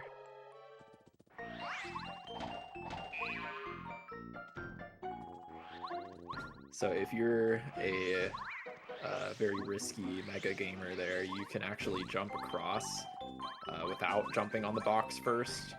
It is very difficult. Phantom has chosen to respectfully jump on top of the box and then jump over. Yep. Turns out that falling in the gap is not very fast. It is, in fact, not very fast. But we have grabbed the storeroom key, and we will be leaving Shy Guy's toy box. We can talk a little bit about how this game lags. This is like the perfect opportunity. Yeah, some rooms, especially during Chapter 4 here, in Toad Town, can get a little laggy. There's nothing that can really be done about that, but yeah, you do feel it. This is like the reason why the Wii U version is faster. Like stuff like this, they don't have that problem. Then the loads are a little faster. We touched on a lot of this stuff earlier, but yeah, you can maybe see a little bit of the lag there, especially like moving from the right side of that room to the left side of that room. Yeah, I think from when I was doing like timing the movement in Toad Town here, trying to like optimize that a little bit, I think it was like 50 lag frames. Yikes.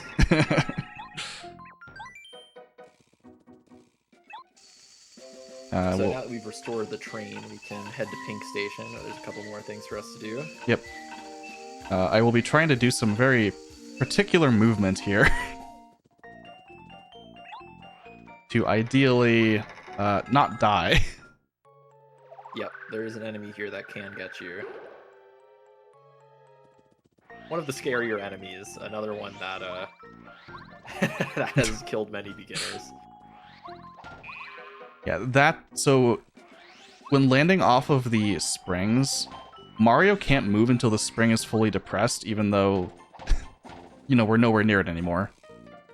That's quite a bit of lag. However, no one else is impeded by this, including that Sky Guy. And he can just kind of dive at you and first strike you, and we're at 1 HP. Yep. we picked up another badge there. That's ice power.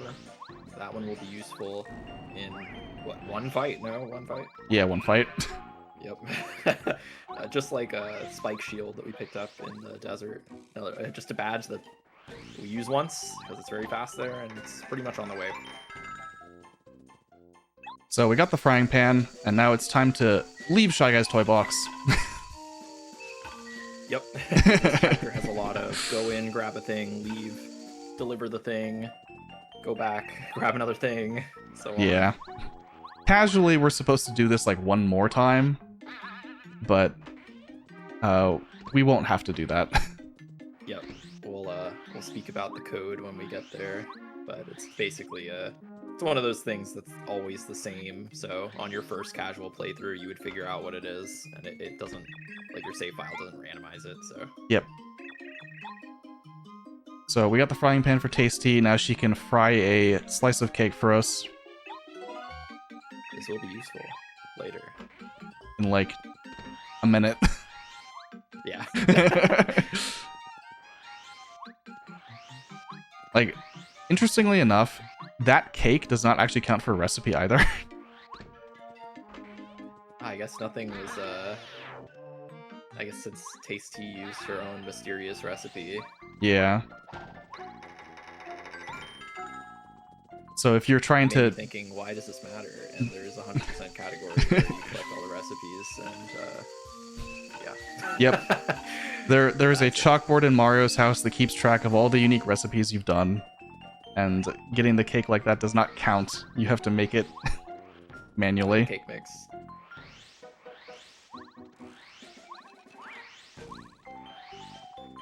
So this room up here is a little scary, but shouldn't be a problem.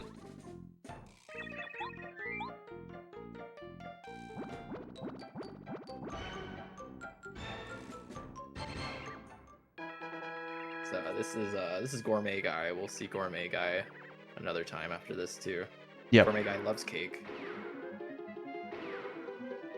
And thankfully we have just been handed a cake. He even drops this cookbook. Yep. You can use Will to not be touching that. you can use it to make even fancier cake. Yep, it lets you give 2 items to Tasty for cooking instead of just 1, which lets you combine different ingredients to get some, honestly, really powerful items. There's a lot of really great things that you can cook in this game. Unfortunately, it is slow, so you will not be doing any cooking. Yeah, that pyro guy is a little scary. But there's pretty consistent movement to just never have to deal with him. Yeah, that is a nice thing about this game. There's a lot of like consistent movement to dodge enemies. Like most enemies, you don't have to be too worried about if you know the proper movement. But there are some areas where that is not the case. Yeah. Like the bridge in Chapter 1.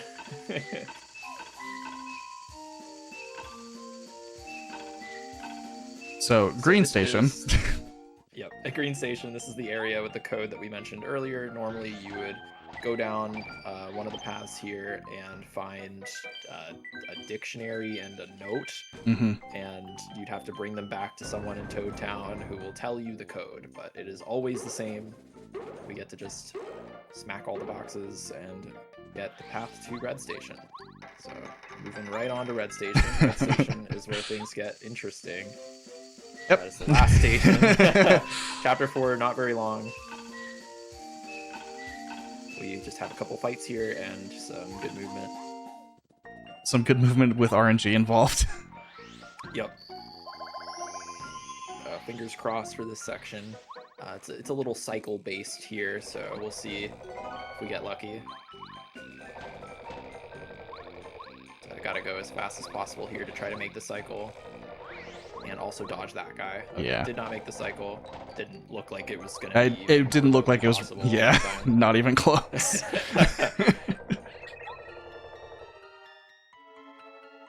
And this is Big Lantern Ghost. Yep. It sure is.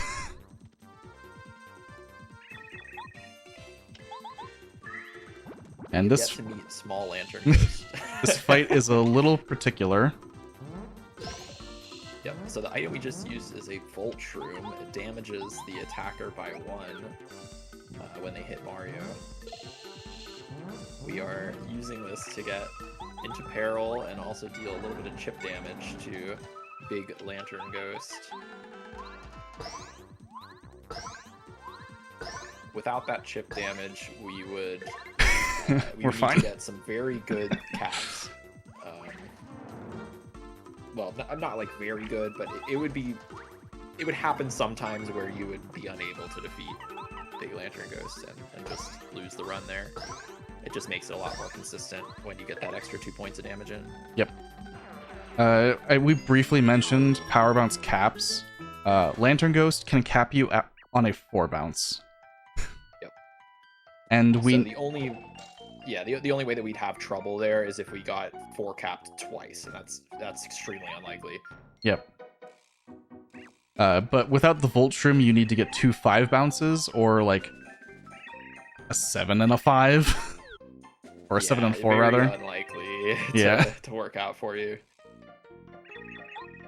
But now we have Watt. Watt is another like super busted partner. She's just great. Yeah. No marks. It's- We'll be upgrading her immediately. It's really interesting to me that because this is the safe route, we actually don't really use Watt.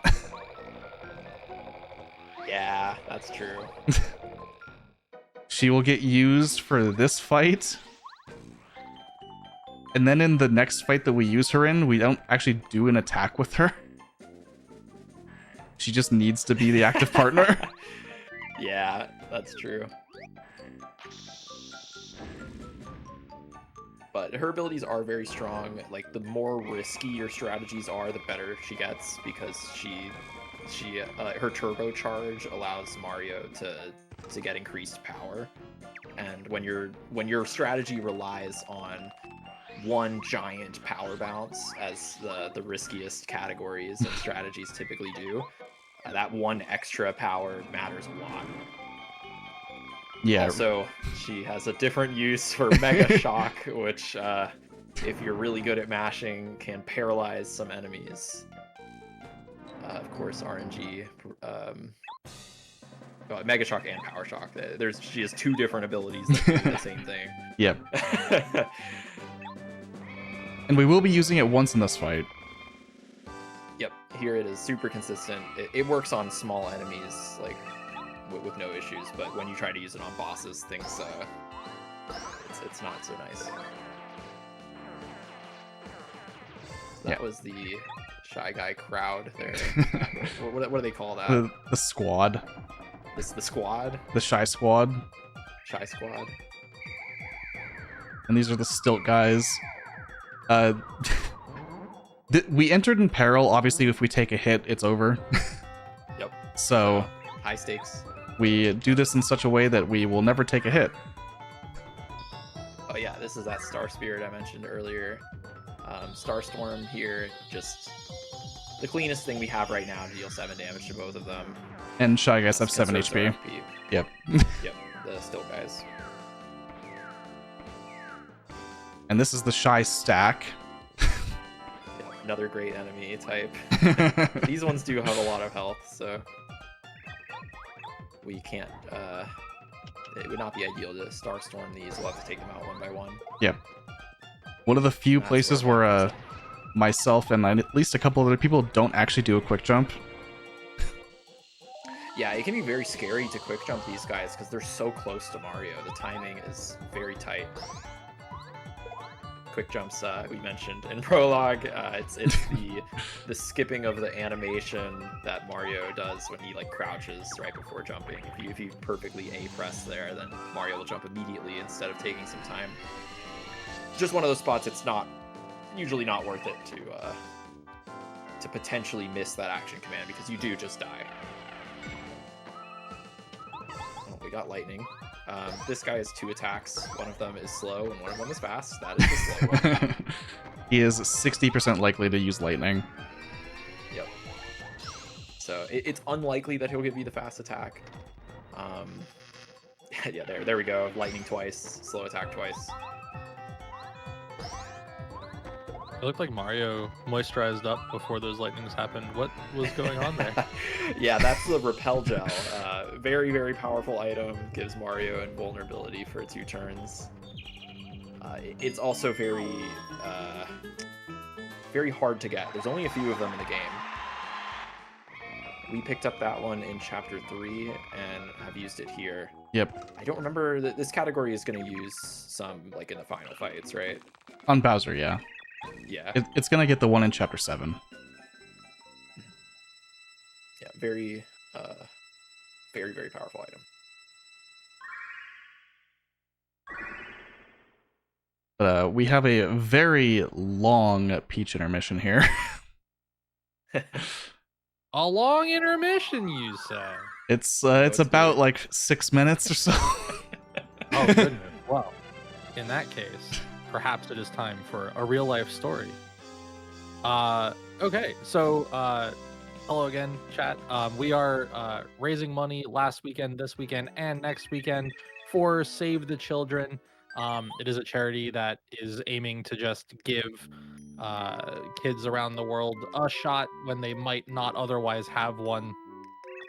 So since we've got some time, I'm gonna go ahead and read one of the stories that they've sent over to us.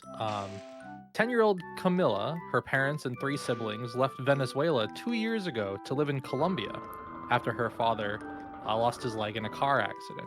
He had been a taxi driver, and with the loss of his leg, he could no longer work as their main source of income. And, you know, that causes problems. In Colombia, the family moved to live with Carlos's 3 brothers, 2 sisters, and their children. So it was a total of 15 people sharing one living space. Oftentimes, space is so limited, adults will sleep outside in hammocks so that the kids can sleep inside in the safety of the house. Camilla's aunt, Francia, lives with the family with her daughter, Marcella, who had started to show signs of malnutrition. Before Marcella, Francia lost her first child when they were 9 months old. Camilla loves to help her auntie to look after and play with Marcella. Despite Carlos working in a small grocery shop and his wife weaving and selling bags, the income just isn't enough, and sometimes family members, including Camilla, will go without food. Thanks to Save the Children and all of your support, chat, the family were able to get support and treatment for Marcella, as well as get the family cash transfers and food packages. Throughout everything, Camilla's remained positive. She wears her bright unicorn necklace her uncle gave her every day and talks about her friends around her and in school. She loves to spend time with her little cousin and loves helping her family. She enjoys school and always studies hard because when she's older, she wants to be a doctor to help everyone be safe from COVID-19. So just in case you were unsure if this is a charity that you should be donating to, this is the kind of stuff that they do. This is what it's all about. So please get your donations in now if you would like to support this cause and help these kids the world over. If you're looking for something specific to donate to, we have a couple of incentives coming up. The run right after this, Super Mario 64, we have an open incentive right now to unlock all animal stars. It is currently at $44 out of 200, so I think y'all would be able to get us there pretty quick, chat. I know you're all generous folks. And we also have 2 bid wars that are happening right now. The first is for Super Mario Galaxy to choose the file selection character. Currently, Yoshi is in the lead with $40. Peach, Luigi, and Mario all have nothing. So if you're more interested in seeing Mario, Luigi, or Peach be the file selection character for that game, $41 puts you in clean in first place. So that would be a good one to toss some stuff for. And then for Mario Kart World, you can choose the character that the runner will be playing as. As of right now, the only character with any amount is Cow with $44, but we do have Parabitty Bud, Goomba, Dry Bones, there's Shy Guys in here, Stingbees. So in line with Shuli asking chat before, if you have a favorite Mario character, not even just an enemy, but character in general, maybe consider tossing a couple bucks their way for the Mario Kart World character choice. Perfect. We have made the cake. We can talk a little bit about like the timer for the cake. That's really the only thing that was complicated there at all. Yeah, I think it says you're supposed to hold it for 30 seconds and then press A, right? Yeah. So But the window is actually you should know this actually. I don't remember this. It's been so long. It's between 23 and 37 seconds. So it's very generous. Yeah, we tend to try to give him like the most undercooked cake possible. I went for like 25 seconds to be safe, but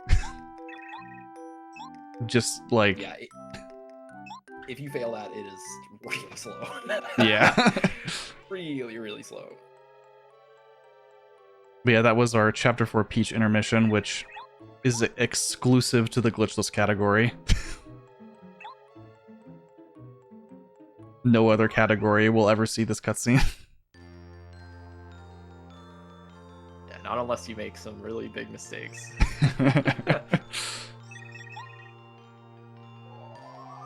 This is another star power here that's somewhat useful. I don't think we'll be using it in this category. No. But it does reduce enemies' power by 3. Sometimes it's used for some peril setups in other categories. Yeah, there are some, like, old any % routes that used Chill Out. Specifically on Junior Troopa. But awesome. we don't have much of a reason. Yeah, honestly, in Glitchless Mario is really strong, so we have better things to do. Because you visit everywhere, you get access to the strongest badges and such. So this is a tuna.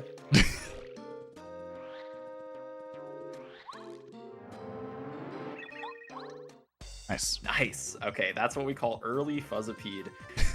With the proper positioning and timing, you can encounter Fuzzipede as he's jumping away. Normally, you'd have to wait for him to jump around a bunch before you can interact with him again. Saves actually a decent bit of time. Yeah, it's like 5 seconds or something. Yep. This is one of those fights where we finish a chapter, don't have peril, just gonna sit here and let Fuzzipede beat us up till we have 1 HP, and then we will return the favor. Yep. As it were. The Volt Shroom there, is it manipulate Fuzzipede to be on the ground at that point? What it does, the damage for it doesn't really matter. It does make it so you don't have to get like a 5 bounce, and 4 is the lowest he can cap you. But Fuzzipede has an attack that takes away certain actions if you don't block them, and Volt Shroom negates that effect. So you can unblock and still not have your jump or hammer taken away. Yeah, and we need to do that to get peril, so that is why we use the Volt Shroom there. I couldn't remember it exactly, but Phantom has got me covered. Yep. There is a newer route that is very, very risky, but it actually doesn't get peril on Fuzzipede because it goes for a power shock with Watt and then just beating him up normally. And the reason for that is that route actually levels up on Fuzzipede, so getting peril there wouldn't be particularly useful. Everyone say hi to the seagull. We normally call that guy Ezekiel. Yep, that is Ezekiel. And we've made it to Yoshi's Island. The popular Super Nintendo game. Yep, this is another one of the best areas in this game. Just a lovely place with a lot of very terrifying enemies. There is a repel gel here in a hidden block that I am actually not getting. Just because I don't need it. A lot of other categories and routes will pick up that repel gel. Yep. But the one in Chapter 7 is a little faster to get. Yeah, and if you're using 2 on Final Bowser, something has gone wrong.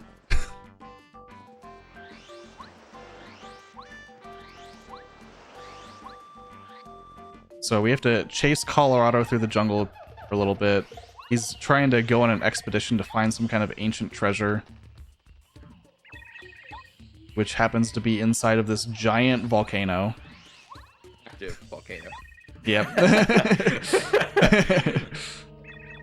We can ignore that part. That's not relevant to anything. Yep.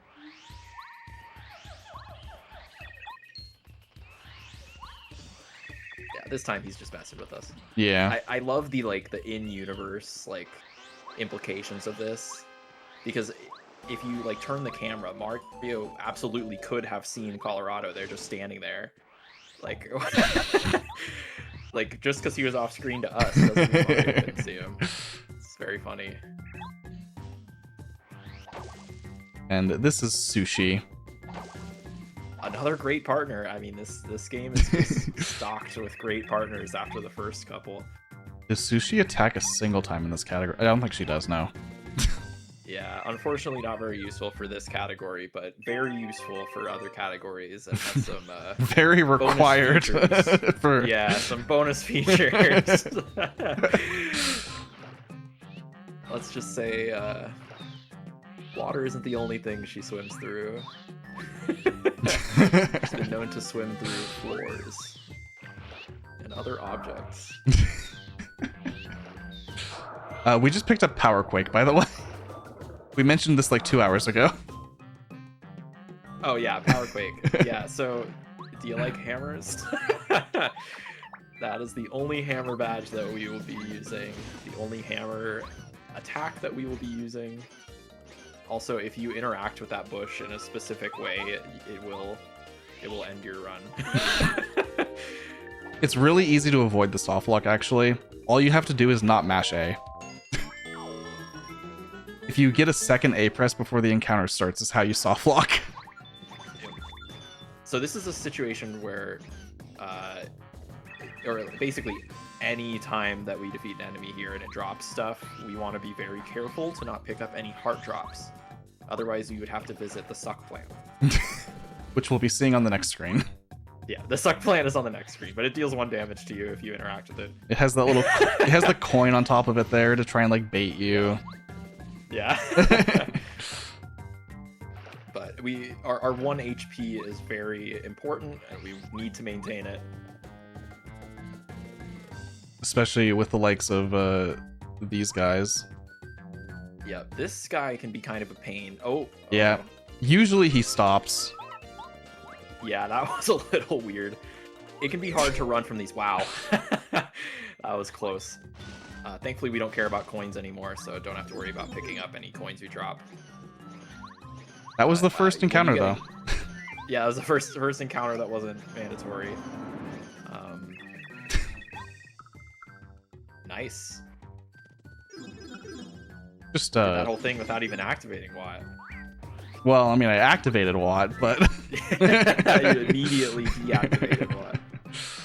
So it just didn't look like it, you know? Yeah. You can put away Watt before the animation finishes, and it stops you from having to put her away after the Yoshi talks to you. Yeah. By the way, we maybe should mention we're here saving these Yoshis. They are all stuck out here because they thought they were brave and cool, and they are unfortunately not brave or cool. You could say you're saving the children? We are. Indeed. Oh, wow, would you look at that? Do y'all have a moment or two for some donations real quick? I think we have a couple fights coming up we want to talk about. Yeah. Real All right, quick, word. And then we'll let you hold know. on, Yeah. hold on. Yeah, give us until we save the Yoshis, finish saving the Yoshis. We'll be good. Good. So this guy can be pretty annoying to dodge, especially on the way back. Yep. So here's a cool feature that was actually patched out of this version, but it's still not considered a glitch for this category. Normally, you would just walk forward and the fight would start, but you can actually first strike these guys, and it still starts the fight. It's just a little strange. Yeah, the state of the battle is a little buggy, but since we're not running away, it doesn't really matter. You're not supposed to be able to run away, but because we first struck, we actually can. Yep, it's one of those that it's a little dubious whether this is a glitch or not, and there's been a lot of like community back and forth over the years about this one. It's something that you Currently, it can is still allowed. very easily do casually, so I think it's fine. You can kind of just do it for the most part. Yep. Yeah, and this year is the last Yoshi, so now's Yeah. a good time. Okay, perfect. So, we have $75 from, forgive me for this name pronunciation, Petit Osso, something to that effect. Thank you very much. The comment is bake me a cake, and the that was put towards the Animal All Stars incentive for Super Mario 64. We also have $25 from CJ himself. The comment says, Bo, you are killing it. Oh, thank you very much. Also, let's put some respect on Stingbee's name. So this added $25 to Stingbee for the Mario Kart World Choose a Character choice. And also going towards the Super Mario 64 Animal All-Stars target. So Animal All-Stars, we are up to 144 out of $200. So we're just shy or just above $50 to get us there. We do have 3-ish hours left to get that one met, but that is on the way, chat. So make sure that you are donating for that. And then Stingbee is now in second place behind Cow. Cow, of course, at $44, and Stingbee now at $25. So you could swoop in with a $20 donation and put Stingbee in first, if you were so inclined. Yeah, you could also swoop in and put Swoop at first. That's true. Actually, is Swoop in here? Swoop's not in here. Oh no. Oh no. You could put Shy Guy in first place though. I know that there are some Shy Guy fans, so maybe that's close enough. Yeah, so we have these block pushing puzzles. Don't mind me, I just know where the water's gonna come out of. Yeah, we are like pre-solving this puzzle. It's fast to do it as we move from left to right. And we have one more fight up here. So in the old beginner any percent or beginner glitchless route, you wouldn't actually level up on this fight unless you had a fright jar fail. But because we defeated a single bullet bill in chapter 1, we will actually level in this fight 100% of the time, which lets us do some more optimal badge equips. Yep. It's also just nice to not have to like have those kinds of variables in some spots. Yeah.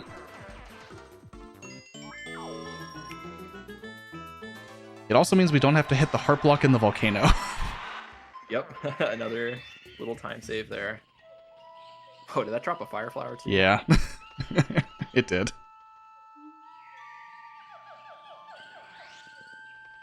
This is one of the most fun movement sections in the whole game. Just spin, jump, spin, jump, spin, jump, spin, jump. The entire way up the tree. Yep.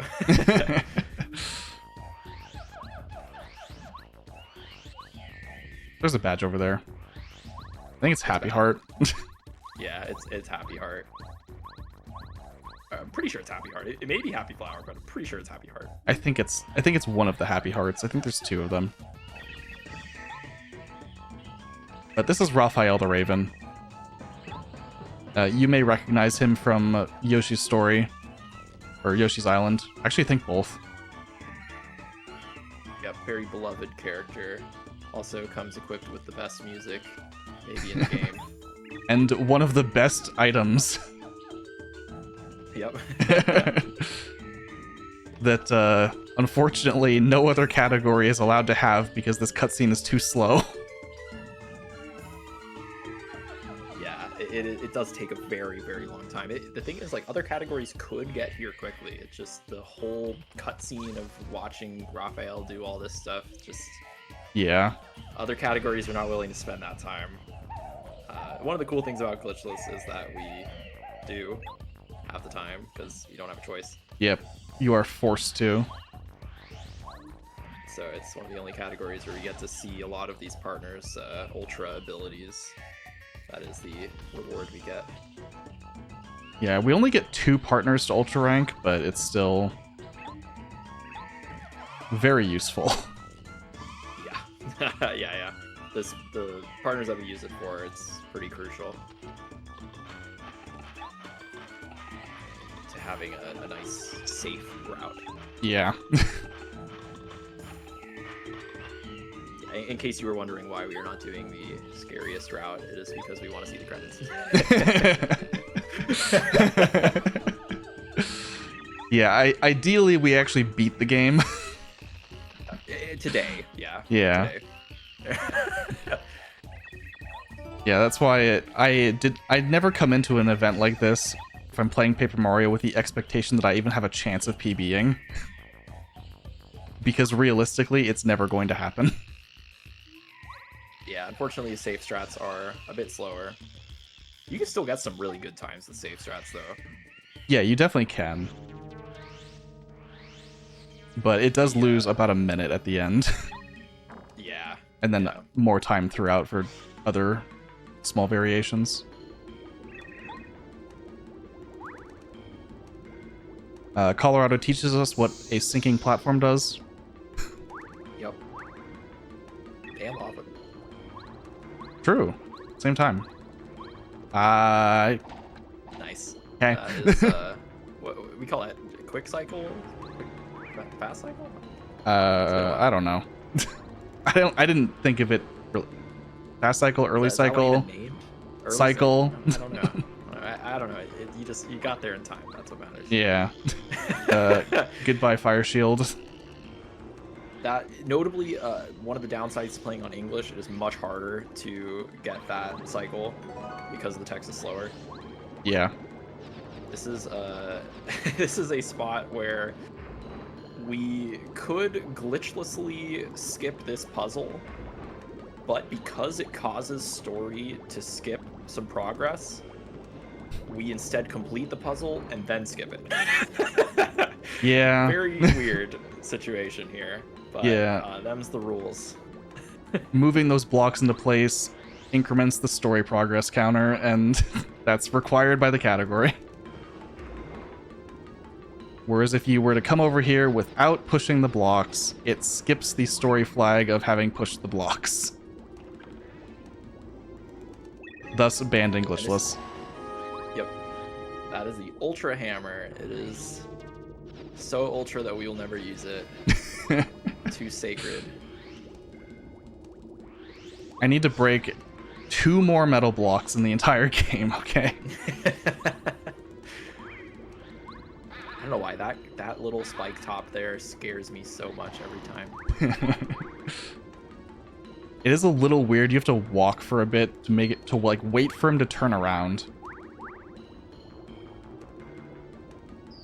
Yeah, you may have noticed here that Phantom like spun a little bit down right. That's because Mario walks to the position for that cutscene, and if you spin that way, Mario slowly walks a little bit shorter distance than he would. Yep. If you had spun towards the zip line there.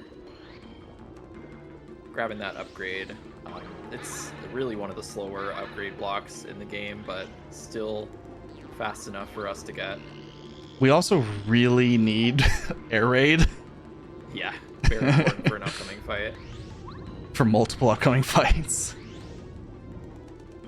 That's true. That's true. I can press R there. I don't normally have HP plus. Yeah, that's a little thing to note about badges. Once you get the second page of badges, you can use C and R to like move to the next page, and it enables you to equip and unequip badges very quickly. So sometimes getting an extra badge can save some time if it gets you that second page. Very weird, but... And it has to be in a way that like not just like one badge equip, it has to be effective for multiple badge equips. Yep, and because we were doing the safe strategy where we picked up HP plus, it is like we have that extra page earlier than we normally would on like a PB attempt. Yep. as we push this block 5 miles. Yep. Don't have to push it the last one though, because Mario can make that jump. The particle effects on these do cause a little bit of lag. Oh. I don't know if I've ever seen anyone do that. I've seen Lopez do it.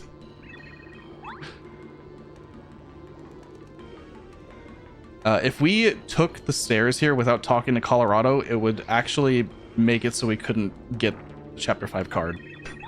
Yep. Yeah, game would be, like, basically soft locked outside of using glitches. So that is why we waited there.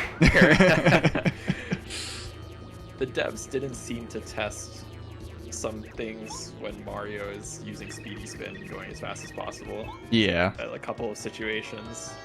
Surprising, surprising, I'm sure. Yep.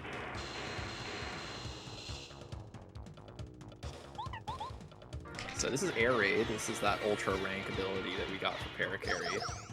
It does a lot of damage to all enemies, even flying ones. So that is why it's useful. Flying enemies will be very common in the upcoming chapter. They sure will. Yep. Conveniently, this attack does 5 damage, so by blocking one of them, we can get into peril. Didn't get 3 capped. Yep. Yeah, I think this is like the first boss that has a chance of 3 capping you. Yeah. Which is like brutal every time it happens. It's usually a very, very small chance. All right. Here's the RNG.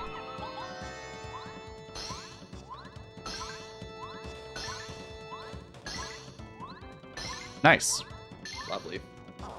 All right, that was Lava Piranha. So you may have noticed that Mario jumped off of Lava Piranha instead of like falling to the ground. So that means that you were capped. Yep. So that was a 6 cap, right? Yep. That's kind of what we're looking for on this fight. On a 5 cap, shell shot won't kill, and you have to attack with Mario the next turn.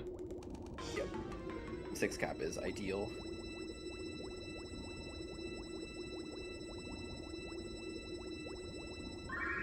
Yeah, that was a very good Lava Piranha fight. That was ideal. Yep.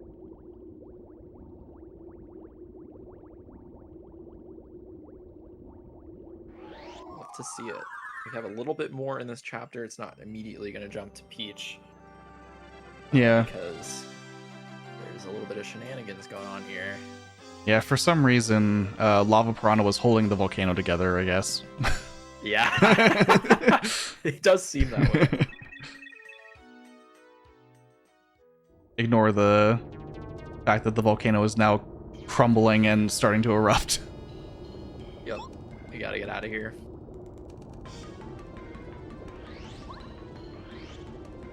So this silly little quirk about this chapter causes a lot of chaos in other categories. Turns out if you can get to this room, this cutscene will just play. Yep, and you sure can get to this room, let me tell you. This game is pretty broken. Yeah, just coming into this room, this cutscene will play and take you to the next Peach intermission. And it is programmed to be the next one, not the Chapter 5 one. So you can piece together what that means if you have not seen a any percent run before. Very cool game. So there's the treasure Colorado is looking for. Unfortunately, it is being swallowed by the volcano. So was Colorado's head for like a very brief moment at the end there. Yeah. I'm sure he's fine. Thankfully, the chest is lava-proof. It has landed on a very convenient location. If it had gone underwater, it would be impossible. Yep.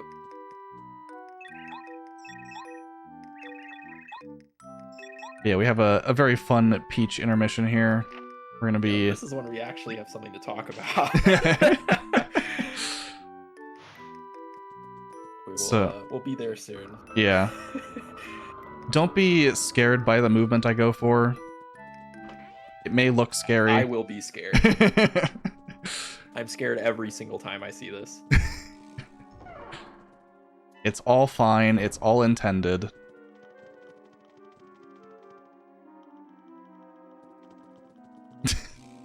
I don't know. It's terrifying. Also, you'll watch Peach walk through this wall. Another fun. It's her castle. Yeah, it's her castle. She can do whatever she wants.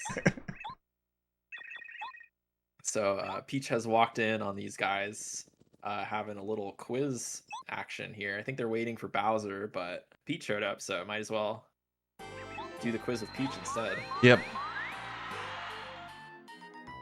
This is the game show. We're gonna buzz in and answer all of these questions. Yep. And we will be wrong most of the time. We are going to finish this quiz with 0 points, and so are these other two. Because we are buzzing immediately. It is fast to tie the quiz here. Yep. With 0 points. We actually have to go out of our way to do so. If we spammed A through the whole thing, we would win the quiz. But winning the quiz is slow because you get an item. Yep. What we're really interested in is the consolation prize, which will be helpful later. Yeah, so if you win the quiz, he gives you a Jam and Jelly, which, what is Peach gonna do with an item that heals 50 FP? To Mario.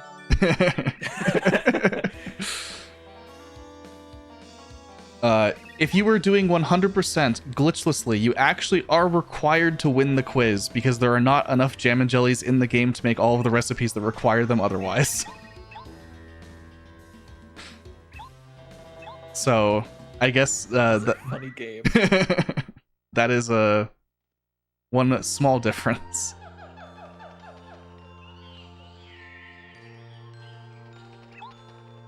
So we will once again be getting a new Star Spirit ability. This one is Smooch. I think there are some backups if things go horribly wrong that could involve Smooch. Hopefully we will never see this one. There's like one fight where it's a backup if things go poorly. Things have to go really wrong. Actually, maybe Amazy Daisies can drop Jam and Jelly sometimes, but like... Yeah, I think there is another way to get it, but that is by far the faster way. I'm not counting Silver Oinks. Yeah, exactly. Silver Oinks would be the other way. Because that is silly. Yep. We will not be talking about little oinks in this run. Yeah, we're gonna give Colorado this vase to conveniently acquire the 4th magical seed that he got off a Bubble before we could get there. I guess he can swim. Yeah. Somehow Because talented. That Bubble's on an island. Like. Yeah.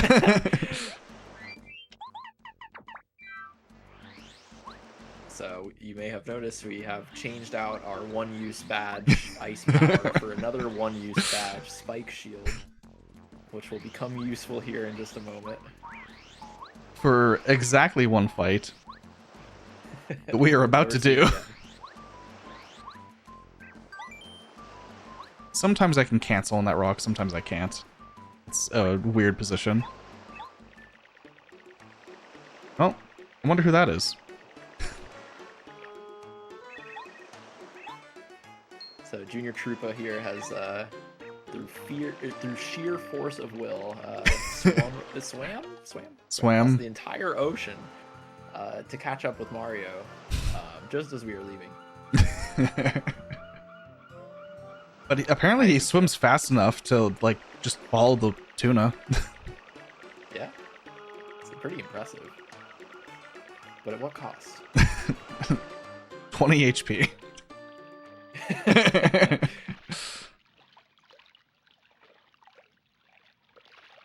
Which I don't know. That's only half of his HP. That's not that big of a deal.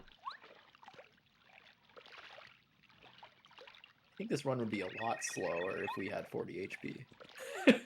It would be kind of hard, actually. I don't know what you would do here if you had 40 HP. Yeah, Junior's really at a disadvantage. What is he doing with all that HP? Because he does 6 damage here. We only have 10 health. Yep. So he's finally made it back, but at a terrible cost.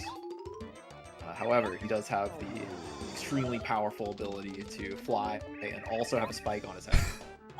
This may seem innocuous, but it is actually a huge pain.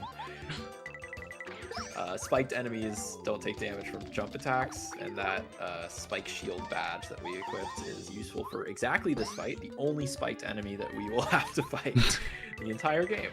Yep. That's Junior Troopa. And purposefully did not block that attack. Because we are, again, manipulating our HP. To end up at 1. All according to plan. Yep. So we mentioned Chapter 6. We've been picking up all of those magical seeds to get into Chapter 6. So we will now hand them over. This is not relevant for this category, but I'll mention anyways. The game doesn't actually care what the 4th seed is. Once you've planted 3 seeds, the game is like, yep, that's a 4th seed. Surely it's the correct one. So if you were to somehow deviously duplicate some magical seeds, you could feed the same one over and over to keep entering the chapter. Yep. And it would set you to the beginning of Chapter 6 every single time. And it turns out that that might be useful in not glitchless categories. Yep.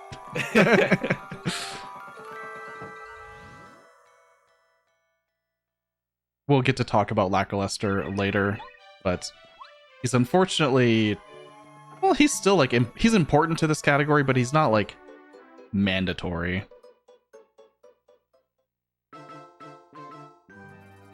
He certainly is the partner that suffers the most from being glitchless, let's just say. He's stock full of bonus features. Yeah, and this is a tree. What's his name? Yep. A wise Wisterwood. Oh, yeah. A great Deku tree. And we're gonna go Yeah, kinda. over to the right here and talk to Petunia.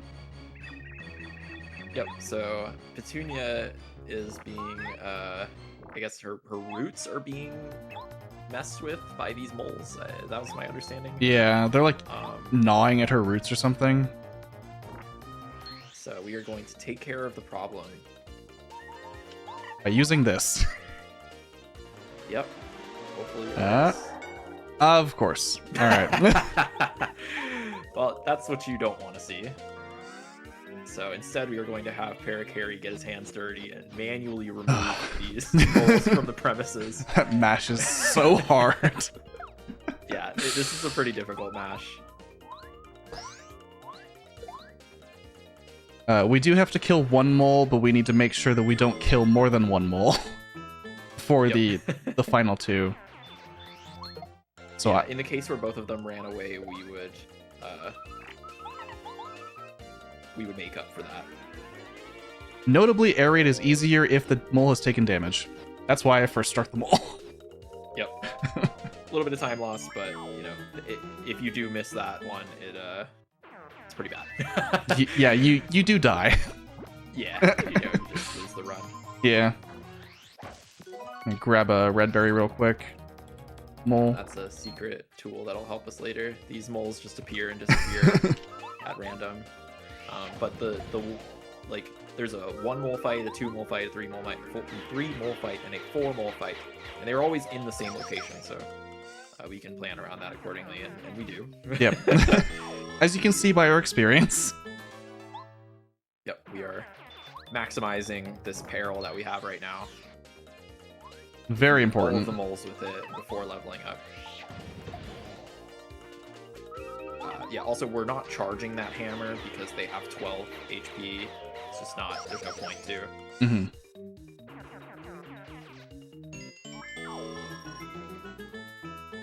Now we have leveled up again.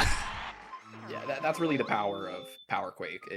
It's a really, really powerful badge.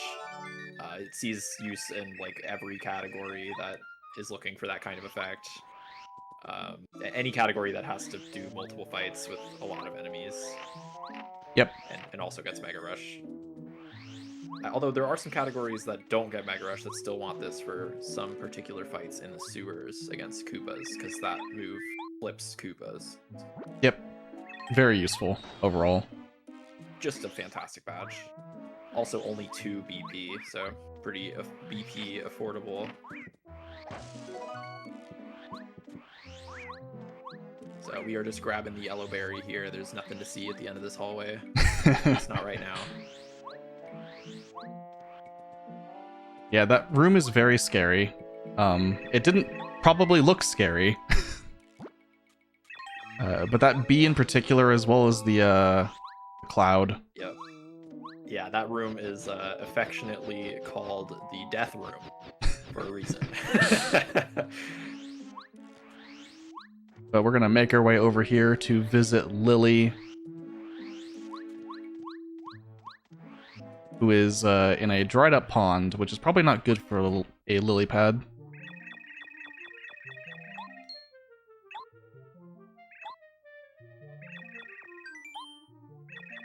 Yep, thankfully Mario is here to save the day. Yep. Chapter 6 is full of a lot of talk to NPC, go get thing, talk to NPC, go get thing. But it's got a lot of very like hard movement.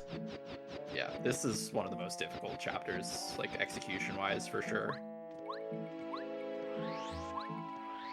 So we've picked up the blueberry, which we'll be giving to the blue flower, like the red and yellow berries before it.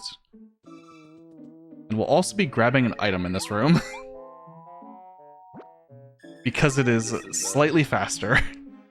Yep, the item we'll be grabbing here is it's a shooting star. Yep, that's what it's called. Yep. I had to think there for a second. But 6 is a really good number when it comes to like dealing damage to enemies. There's a lot of enemies in this game where like they have 12 or less HP, so like doing 6 to them twice, it's just like kind of the sweet spot. This item is one of those. As you can see here, we're going to deal 6 with Air Raid, and then we're going to finish them with the item we just picked up. Yep. This works out really nicely that they put that right before this fight. And grabbing that item and using it in battle here is faster than using Scholar. Yep. Starstorm, as mentioned earlier, is so incredibly slow that it is faster to take that detour, get the item, and use it in the battle. And we'll be using one more shooting star in this chapter for the same reason. Mm-hmm. And this is Rosie. She has the water stone that is needed to keep Lily alive. But she won't give it to us because it's pretty.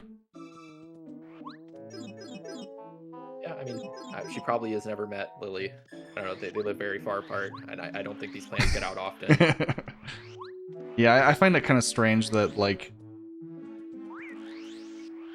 why would she even know who Lily is, realistically? Wait, does she actually know Lily? I think she does. I think everyone knows each other. How do they know? Through the vines. Yep, this is again. That's the death room. Very scary. We will have one more trip through the death room here. And this is Posey. She's gonna give us her dirt and a crystal berry because we talked to Rosie. Yeah, another spot where we got the item with the hammer, so we can immediately just go the direction we need to go. So there's the second. Oh my gosh. That room is so scary every time. I wasn't really worried at all, but it just looks really scary, you know? Yeah. The bee's stinger does get very close to Mario's nose sometimes.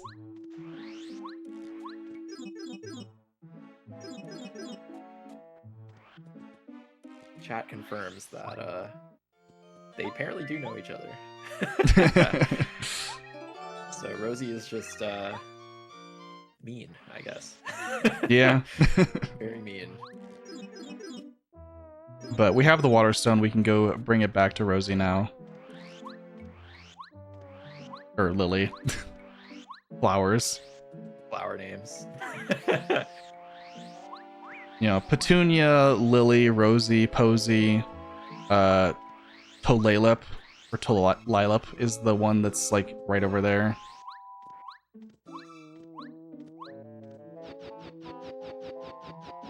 This is a good time if you want to jump in and talk about anything. Yeah, absolutely. While we're completing the MMORPG chapter of Paper Mario, doing fetch quests back and forth.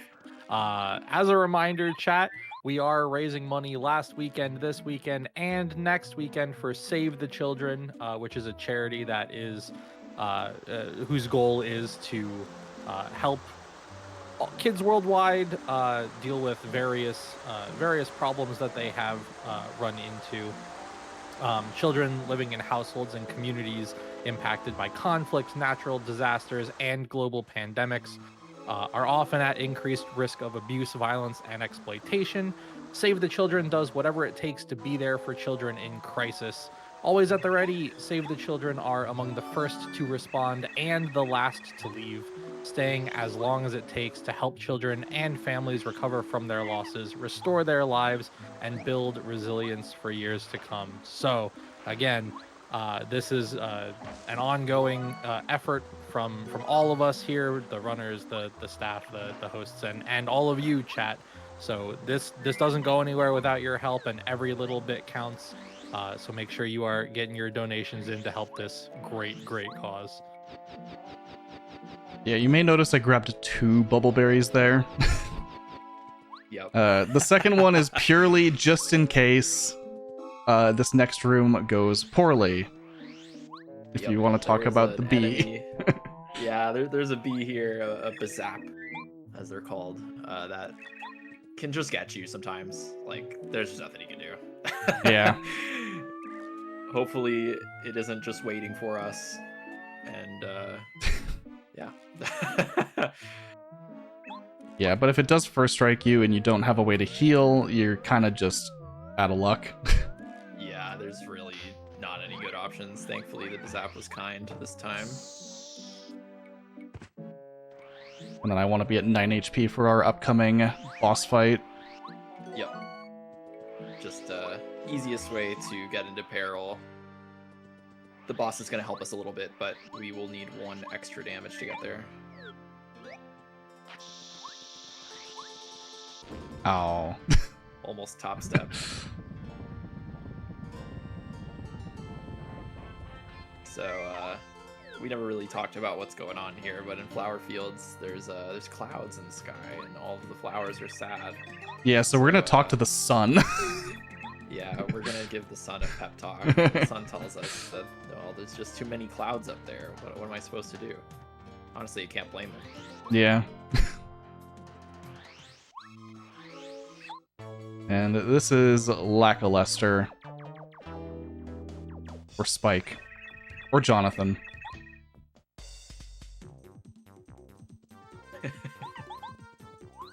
Technically all 3. There's a lot of lore there, yeah. There's a lot of lore. So in some categories you have to block this. This route is not one of them. This fight, he has a lot of health. Mm-hmm. Like a lot of health. And a lot of categories are going into this fight, like right after chapter 1. So basically, right after prologue even. So they're not well equipped, but here in Glitchless we have the tools we need. I got 4 capped. Yep, had to add that extra attack with Paracarry there. Well, specifically shell shot instead of skydive. So I do need to heal my FP. Somehow. Luckily, there are many items in Chapter 6 that heal 5 FP. Yep, we will have to grab one of those. So here, if you've never seen a speedrun of this game before, that big dialogue box there is Spike or Jonathan or Lackluster or whatever you want to call him. He is asking us, what do we fight for? And the answer that is fastest is world peace. Pretty good answer.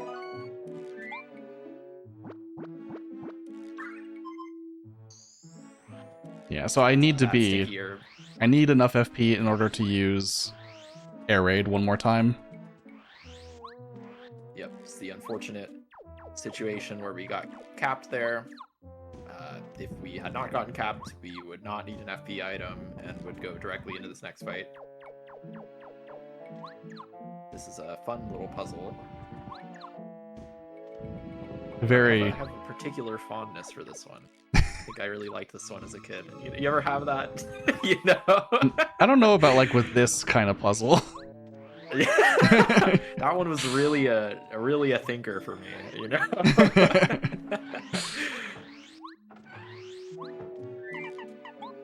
I will switch to paracarry before entering the room. If if I were being sort of not really risky, but like trying to scare someone, I would switch after the first hammer on the machine. That's wild.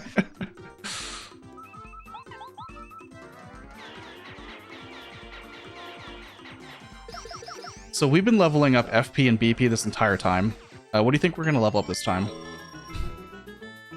Probably FP or BP. Oh. Oh no.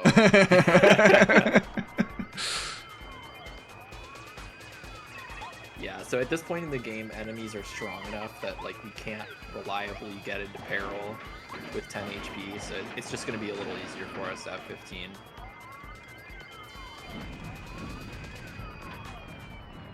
And then switching to Lackluster there so he doesn't come out of Mario's pocket for the next cutscene. Yep. We are going to need him anyways, so might as well Yep. get him now and skip that little time loss. We're also going to be getting a partner upgrade here. I'm saying this to myself so I don't forget it. Yes, we will be getting a partner upgrade here. Very important partner upgrade. Very, Sure will be very pretty important bad. partner Did upgrade. not get this partner upgrade.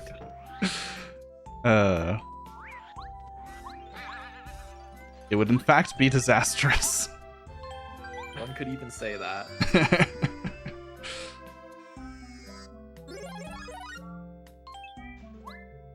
Yeah, that's a upgrade for Lackluster. So he is now super rank and has the ability Cloud 9. We will not use. Nope. Well, no, we won't use it. Oh, oops. Yeah. Holding B, but not really. Yep. You must plant these things in a particular order. First, you place the soil, then you place the seed, or what bean? The bean. Yeah, The magical and bean. you water it. No, sorry, you place the watering can on top of it. Yes. That is how it works. Just like real life. Yep. But there are risky fights on Final Bowser where normally in a risky fight on Final Bowser you really, really need to get Peril on turn 2. And if you don't, your run is just kind of over. However, he has a couple ways of giving you Peril. And one of them is the Stomp move that can take away one of your actions. And if he takes away items, the backup to that is Cloud 9. Yikes. And getting 2 of them. Yeah, Cloud 9 just turns every attack into a coin flip if you get hit or not. Yep. So yeah, I can see why that would exist. Pretty bad though. I had a PB that did that. It was my 348. Jeez. So we're going to see something interesting here. We are taking this loading zone and then immediately going back. This may seem like it would lose us time, but in fact, it actually makes this cloud cycle faster. So by leaving the room, coming back, we can grab this badge. This is Super Jump Charge. Mm-hmm. And it is, in fact, super. We will be making extensive use of this badge. for the rest of this run, honestly.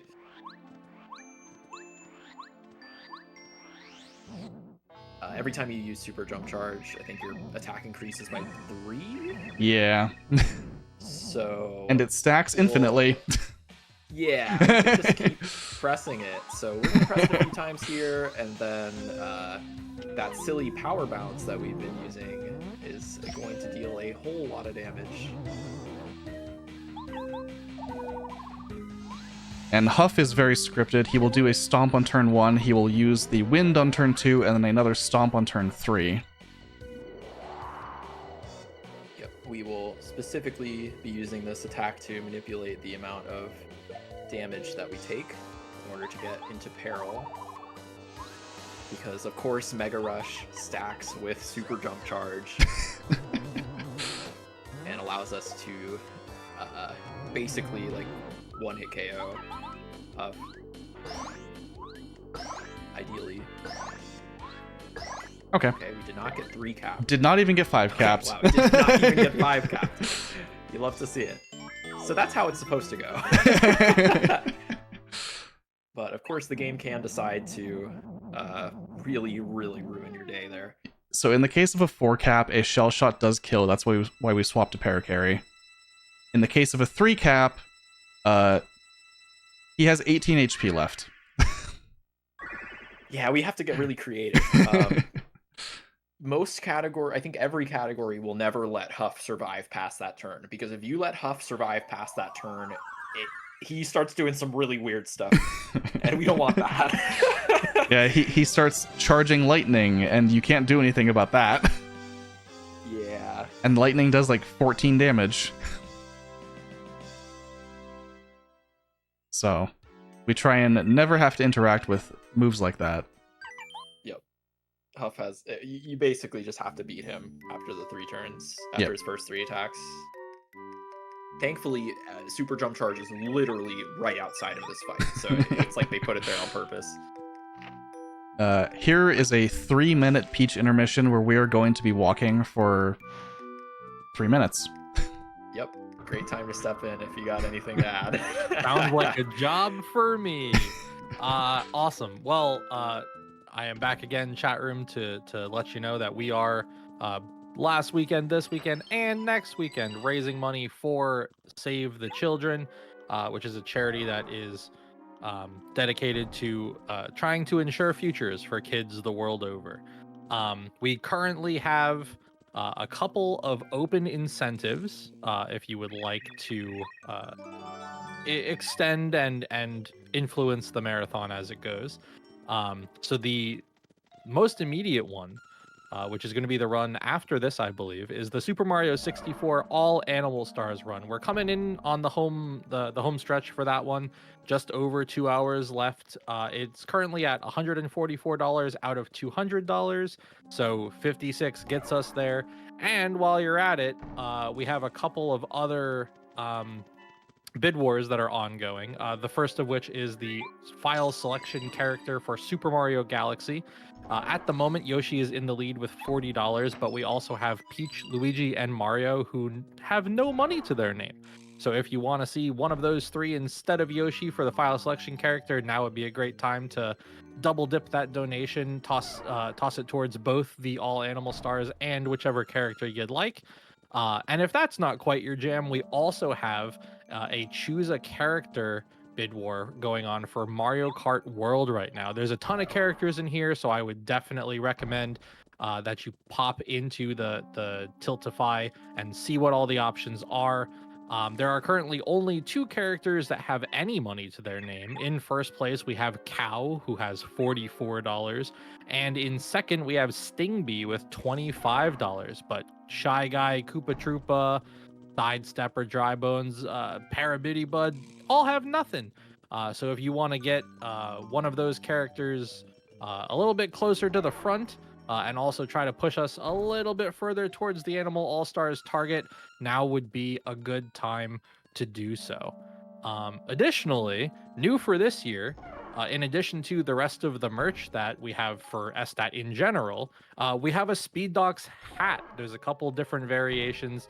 If you type !merch in chat, you'll be able to see what the lineup looks like over on the Swordfish Gaming Etsy store. The profit margin is slimmer for this than if we were just donating directly. However, all of those profits are going to save the children, just like your donations will be. So definitely take a peek over there. There's some really cool stuff. I'm currently in the process myself of trying to decide which ones to get. I'm thinking probably at least a shirt and maybe a second shirt and a hat in the future. The hats look so good. But yeah, there's quite a lot going on.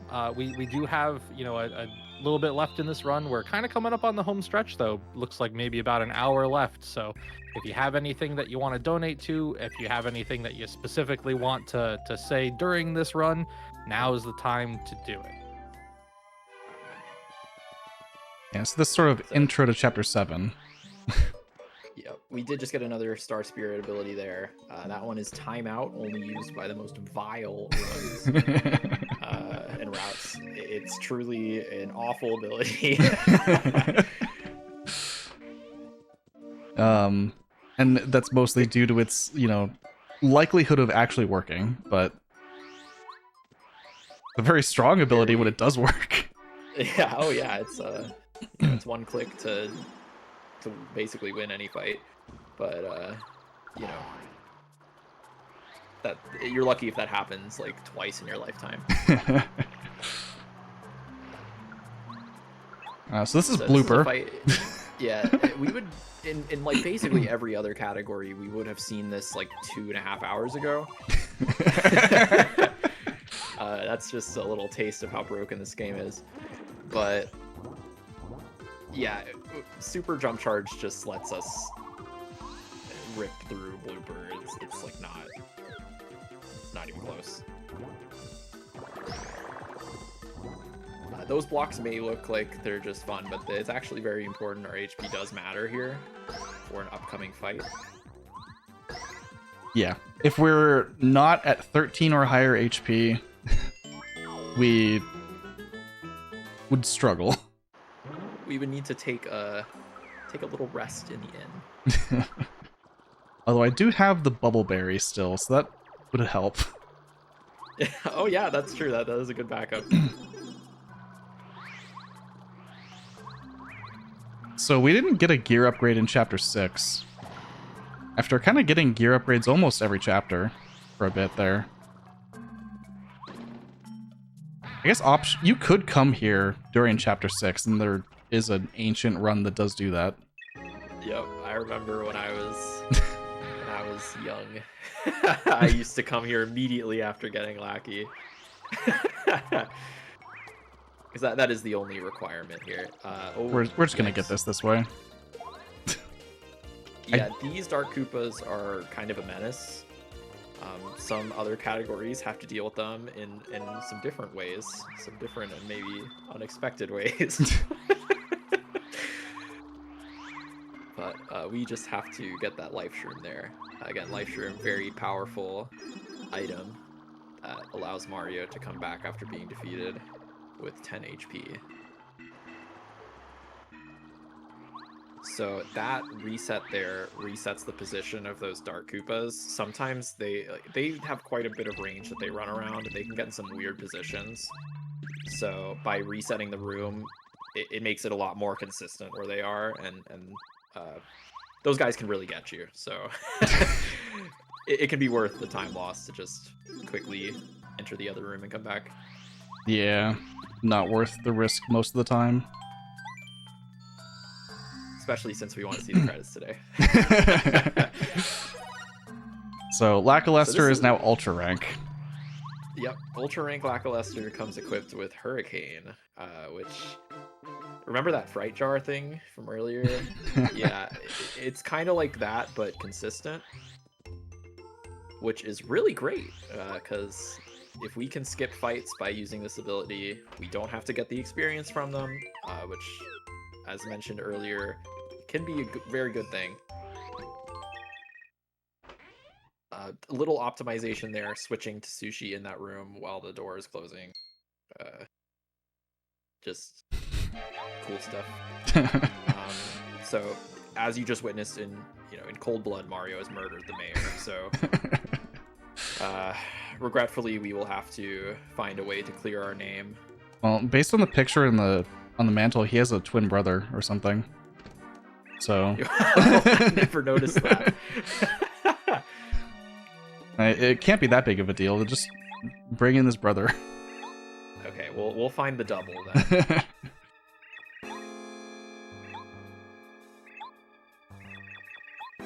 Yeah, this is the murder mystery of Paper Mario 64. And they kind of brought this back in TTYD also, in Chapter 6. But it's just story for the most part, doing a little bit of a fetch quest. Hi, Quizmo. Oh yeah, Quizmo over there, the little blue and orange and yellow worm. If you talk to him, he gives you a quiz, and if you answer correctly, you get a star piece. We do not care about star pieces in this one, so we have not even picked up a single one. Yep. There are some rooms where, actually, I don't know if this is every room, but sometimes when Quizmo spawns, it lags the room a little bit, or it takes longer to load, or something like that. Yeah, supposedly. I'm not. I don't think anyone actually knows for sure. Yeah, but I've heard that. I don't know. Maybe we're spreading more dangerous rumors. Quizmo cannot spawn during prologue. You cannot spawn Quizmo until you enter a Chapter 1 state. So load times in areas like Goomba Village are actually faster in prologue than they are in a Chapter 1 or later state because of Quizmo RNG. I do know that. Even when you don't see him, he is plotting in the shadows. So this is another time where we make a partner swap while a door is closing, since we couldn't interact with it. So this guy looks close enough to the mayor, so we're just gonna put his hat on.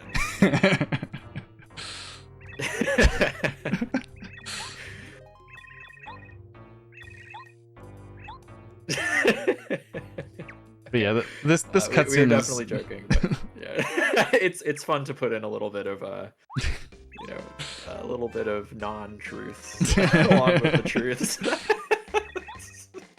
all in all, you should play it. this sequence is not that long. It's like a few minutes.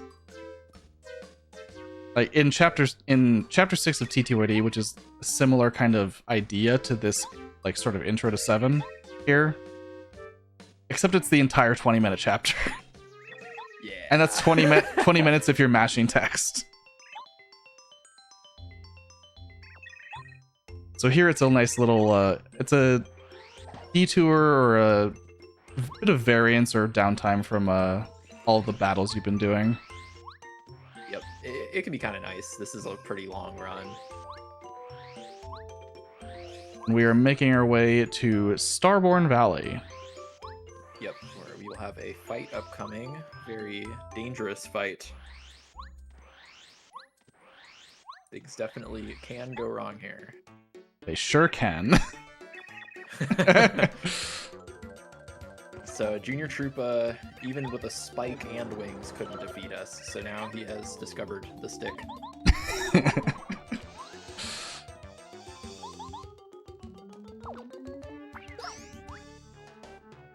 And also the power of PlayStation, I guess. True. These blocks are a little tricky sometimes. Those particle effects are a little tough to follow, so very important to hit those blocks. This is also one where caps can be a little unfortunate. Yep. The reason we skydive on turn 1 is because if he does 4-cap you, a second skydive would kill. Yep, that is a little safety strat. Of course, if you're trying to go as fast as possible, then you may opt to not do that and be very hurt when you get 4-capped. So this is another very difficult fight. Yep. This is Monstar.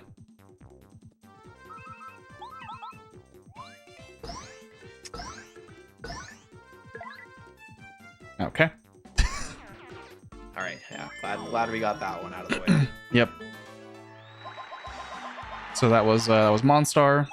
Yeah, the joke here is that this fight is in fact not very difficult. that boss only deals 1 damage to Mario. Yep. But we're only at 1 HP. Yeah, so actually it is kind of scary.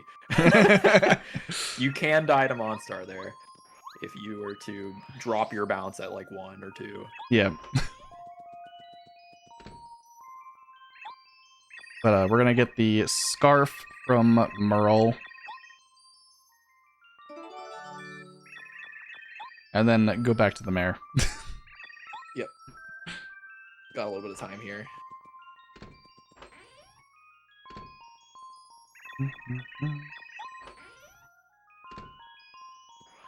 Yeah, because we're gonna grab 1 item on the way back, but that's just because this is the fastest time to grab it. Yep. It's that repel gel we mentioned earlier. Very powerful item, giving us invulnerability. Will matter a lot for some somewhat complex reasons on the last fight. Yeah. We will explain when we get there. Turns out Bowser is very complicated. Yep. We'll be talking a lot about Bowser. It's one of the most interesting parts about this game.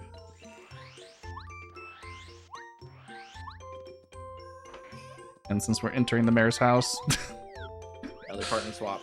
Just being as optimal as possible here.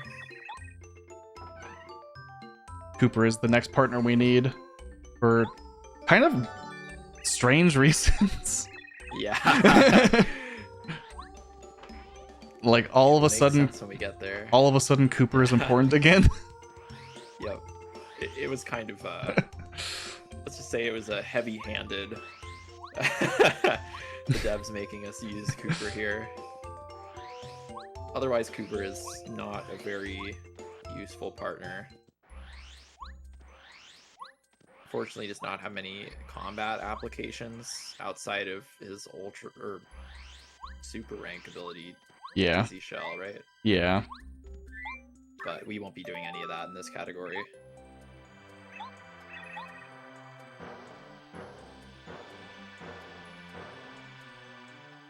So we have opened the path here. Yeah. Since we have Cooper out, I can give a fun fact about Cooper. So when you untime action commands, even if you power up the base partner, like the untimed action does get stronger still. Except for Power Shell. If you untime Power Shell, even at Ultra Rank, it only does 1 damage. I did not know that. Very interesting. And even at Ultra Rank, it only does 4 damage timed, so... Interesting. How did you learn this? Was that like rando knowledge? Yeah, thinking that, oh, Cooper's Ultra Rank, this will probably do at least 2 damage. Yeah. Huh. That is certainly an interesting quirk. Yeah. Oh no, there's 2 Coopers. I didn't know you could do that. That seems pretty useful. He should do that more often. Yeah. Maybe he would be more useful if there were 2. Alright.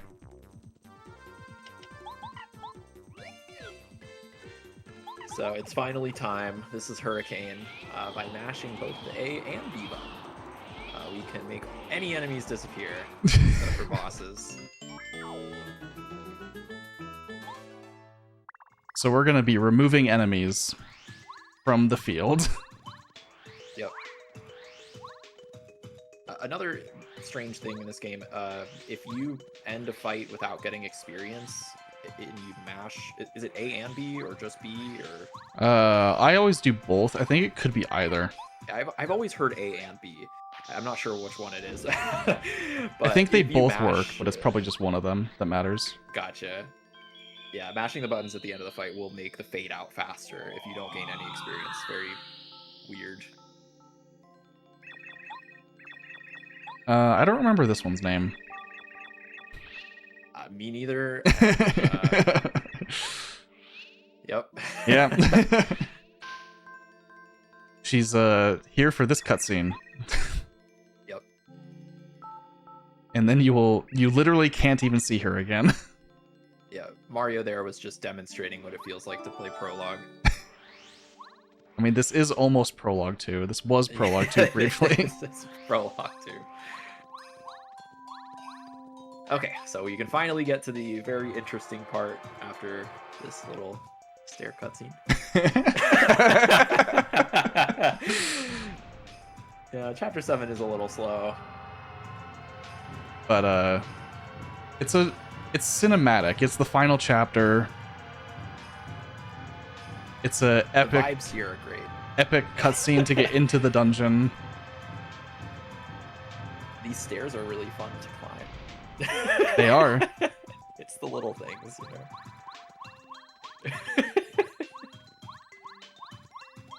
Bombette's gone. There she is. Oh. Oh, that's some undocumented behavior. She just does that here. Yeah. That's just a feature of Bombette. Oh, we're about to see another feature of bombs, bob-bombs as it were, in a little bit here. Oh yeah. Yeah, we have some other things to do first, but just keep that in mind. So these enemies, they look like swoops, but they are called swoopulas, which is a fantastic name. Yep. I love those. They have an attack that like drains life from Mario. Yep. I think there's only one other enemy that does that. It's Baby Blooper. Did the yellow fuzzies do Oh, well, they do in this game, yeah. I was thinking they suck FP, but no, that's TTYD. Yeah, a couple enemies. Oh, hey. I know that guy. Mario? Yeah. So, another situation where we just want to get rid of these Dupligos. Dupligos are actually a tough enemy. They have a lot of HP, like more than we can really handle in groups. They sure do. So that's one of the reasons why it's a lot faster to just blow them away. Yeah, they have 15 HP. 15? Yeah. Yeah, 15. I don't think anything has higher HP than that, actually. Besides a boss. No regular enemies, yeah. I mean, it's not necessarily relevant to this category because we just removed them from play. But... Yeah. It certainly is relevant for other categories. There is a group of them at the end of Chapter 8 that basically every category does have to fight them, but yep. A lot of categories do have to kill them for experience.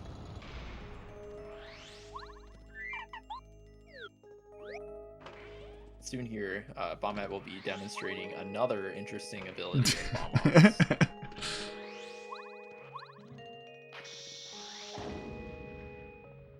This one, I believe, is called Mitosis.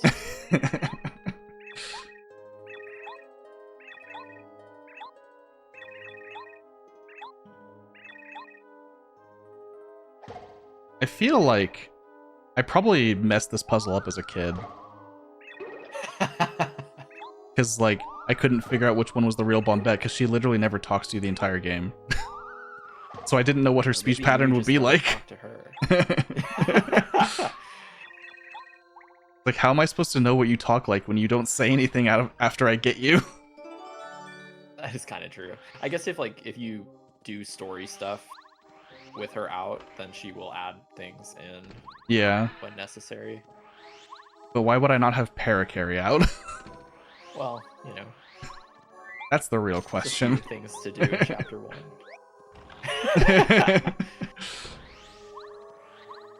Alright, so these are white clubbas. I love them. And we will be blowing all of them away. So. Goodbye.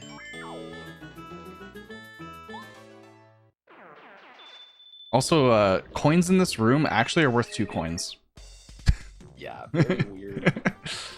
No idea why this is the case. Relevant in Glitchless 100%. Yep. Where you use money, so they drop more coins. Nope. You just collect boatloads of coins in this room. I think this is another spot where the coins always land in the same spot. I don't think they do, actually.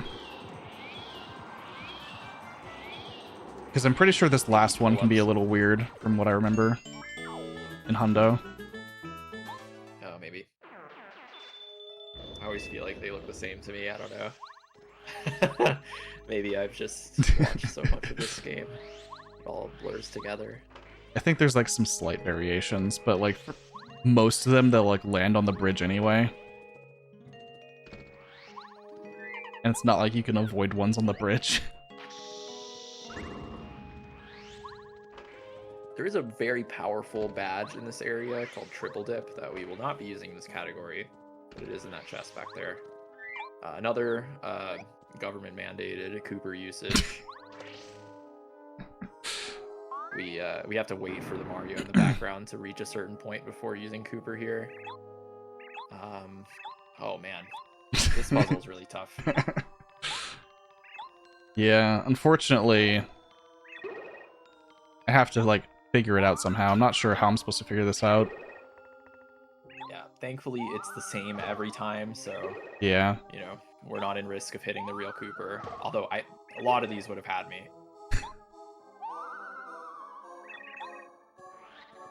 And we're going to be making our trip over here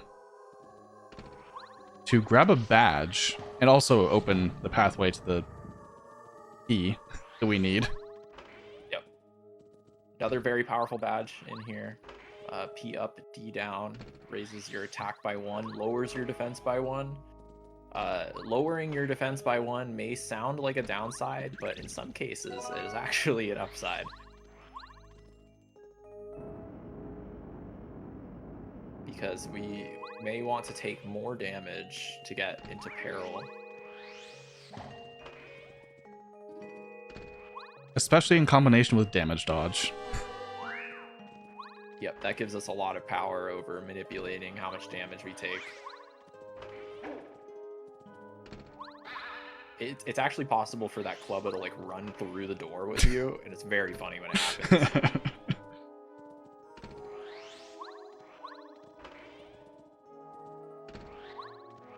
Yeah, most categories get PFD down if they come in here at all. Yeah, it's just so worth it. The power for 2 BP giving you 1 attack is an incredible rate. And again, sometimes it just has upside on the D down. Yeah. There actually is a way to skip having to go back there to get PFD down. You actually can scale the statue in this room and then use it to jump like onto the edge of the room and jump down below. It's very cool, but not very common. Yeah, not super relevant. Another partner swap there while the lock is breaking because you can't interact with the door. There's a ton of ways to do this puzzle. I feel like every runner has their own method for this one. Honestly, I don't know what the fastest way to do this puzzle is. I think some of them have been timed and it all is like roughly the same. So you kind of just end up doing whatever you learn to do or prefer doing. Whichever one you can execute the best. It's just, you know. Yeah. The way that things. the way that I do it here is I think 1 second faster than the next fastest method. Oh, not going for the jump there. The jump, because of the order of the statues, it would be slower. No, but the coolness. That platform there right in front of the door, you can jump directly onto it from behind instead of going up the stairs. Yeah. Just very weird. It doesn't look like you'd be able to jump onto it, but Mario just kind of like clips up. Okay, this is Crystal King, the final chapter boss before the final chapter. So we're gonna get in some chip damage with Paracarry while we set up Super Jump Charge. It's another fight where you kind of have to defeat Crystal King in one big attack, because if you don't, then Crystal King starts doing some really weird stuff. He sure does. Very scripted fight. For the first, until he reaches a specific HP threshold, he will, like, every turn generate crystal bits and then throw them at you like that. We don't block one of those so that we get into peril. Oh no.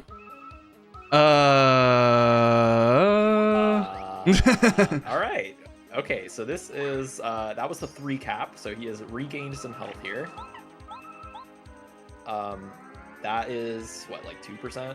This is a very difficult power shock. Oh no. We've dinked. So now we're trying everything we possibly can to stun Crystal King so that we can finish him off. This is 30%.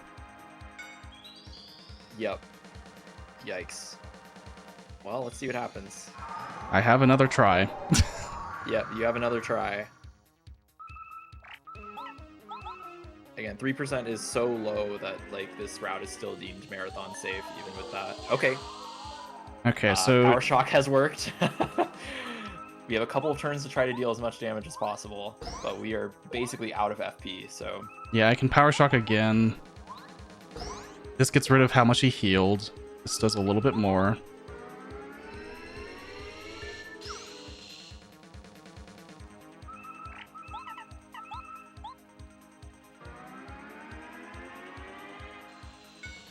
Okay. Okay, let me do some math. Yeah. We started, so we did, what was that, 14 for the first bounce? 14, 13, 12? So he's at 31 minus 4.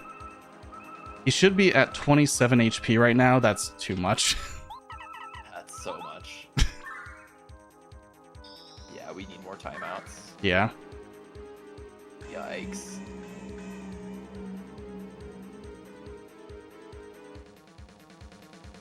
Okay. Oh my gosh, it worked. That's never happened before. Actually unbelievable. Okay, it looks like the run is saved. Oh, Crystal King. Wow. Oh, you had less health than we thought. Yeah, that's fine.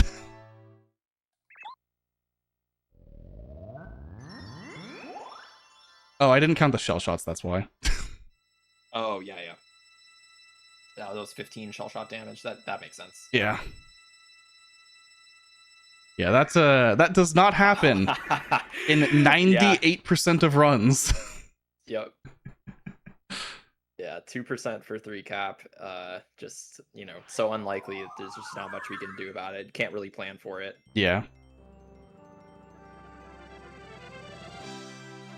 In the case of a 4 cap, in the case of a 4 cap, it's fine because you just do one more shell shot and he dies.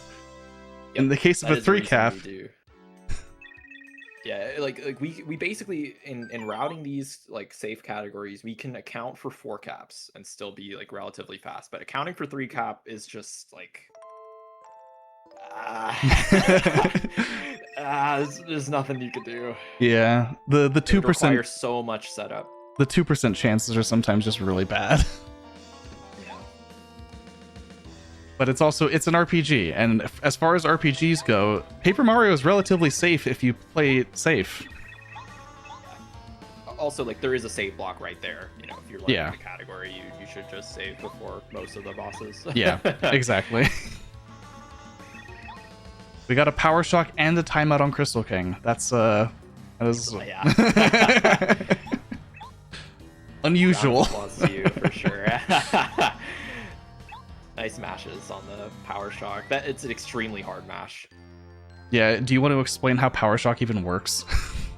I'm not sure I'm equipped enough. My understanding of Power Shock is that it like randomly determines the threshold that you need to beat. Kind of. And it's like it's weighted towards high numbers. It's in a That's like sense, grossly oversimplifying it. yeah, in a sense, it's very similar to how the runaway bar works with the Mario running back and forth. There's almost like an invisible Mario running back and forth, and you just have to mash higher than he runs. Is it not weighted then? I guess what's weighted is how hard it is to mash. Yeah, I mean, how hard it is to mash changes based on the enemy. I see. Interesting. But the Mario running back and forth tends to favor ending at the high end. Yep. Oh yeah, that's the JCOG video is coming back to me. Shout out to JCOG. Yeah, so Would, Power Shock is messy. It sounds like it. Well, we're headed back to town. Would now be a good time for donation. Yeah, absolutely. Awesome. We got a $45 donation from !YouTube with the comment, Princess Peach, my beloved. Unfortunately, it looks like Peach was just tied up in a not fun way. This went to the choose file selection character for Super Mario Galaxy for Peach. So now Peach is in first place, Yoshi bringing up second with $40. So Mario and Luigi still don't have anything, but 45 is the number to beat at the moment. So if you would like to see a different character there, make sure you get donations in for that. And then as a reminder, chat, it's only about an hour and a half left for getting the all animal stars incentive for Super Mario 64 met. So that is currently sitting at 144 out of $200. So 56 or so gets us right in there, so we can see all of the animal stars for SM64 right after this one. Nice. Yeah, we've got a bit here before we enter Bowser's Castle. That is the next place we're going, and then Chapter 8 is there's a lot. Yeah, Chapter 8 is going to be like nonstop action. It's super fun to play Chapter 8. It's even glitchless. With glitches, it gets even more intense, but still action-packed in glitchless. It's very a cool very section. very different in glitchless, especially. Yeah, we definitely very see different. some very difficult rooms. These enemies here are there is consistent movement to get past them, but if you don't know it, you will probably get through encounters. Yeah. Probably. Hi, Quizmo. Yeah, there's another Quizmo. The last -1 one. frame or something. Yeah. The last possible Quizmo. And now we're gonna get Starbeam. The Yes. like MacGuffin ability, I guess. Yeah, so Bowser stole the Star Rod, which grants wishes, but the only thing that can stop it is all of the Star Spirits' power. So that is the Star Beam. Yeah, Starbeam has one extra bonus use, by the way, that I don't know how many people actually know this. So there are 3 different bloopers. The final one, Super Blooper, has a move where it charges and does ridiculous amounts of damage. Starbeam removes the charge. Yeah, So like almost never used, never seen. because you would be coming up here, getting Starbeam, and then leaving and going and fighting Super Blooper. And I don't know many people that have ever really done that.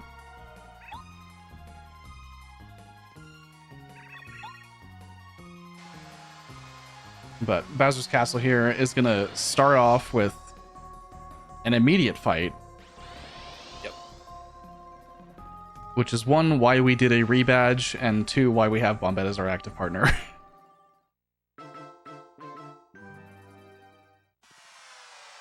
This is the last instance of the hammer being selected in battle. Yeah. Oh, we didn't mention the Star Spirit ability that we got in Oh. Chapter 7. Or yeah, Chapter 7.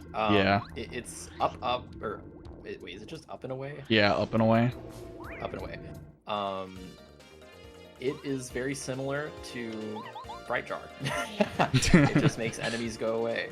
Except But it's of course it is luck based. 95% chance to work on literally anything. Yep. So I certainly have gotten like double 5%ed before. Oh, that was a great key bounce. That key can go either direction, so we want it to go left. Yeah. This room is a room. Scary. Yeah, very scary. These Koopa Trolls come at you really fast. And it lags a lot. Yeah. I've had my jump eaten there before.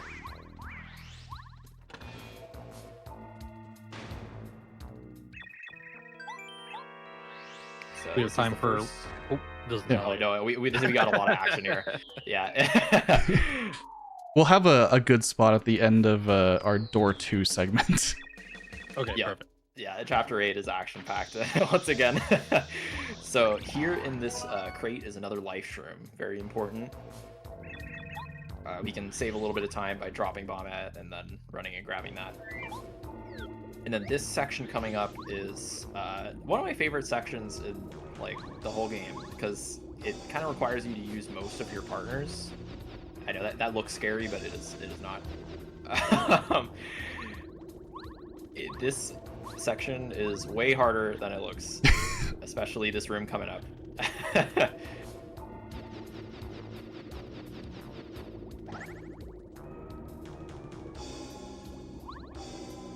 I think you're supposed to use Lackluster. Yeah, you are. The other thing about this section is that this is a section you basically only see in Glitchless, because in glitch categories, you can skip this entire area. Yep. You do not see these rooms Yep. in any other category.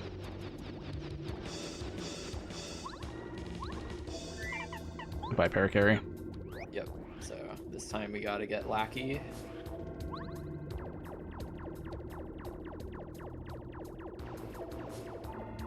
Sad Cloud. Yeah. Happy the crowd Cloud. does frown over lava. Very cute detail. All right, so anyway, Yeah.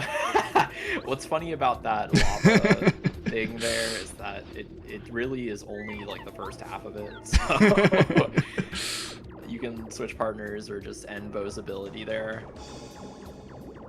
once you're through most of it. yep. We have another fight coming up here.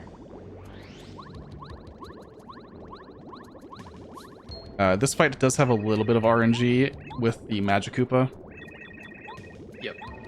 We can easily defeat the other ones, but the Magic Koopa, we want him to run away. He does not always do so.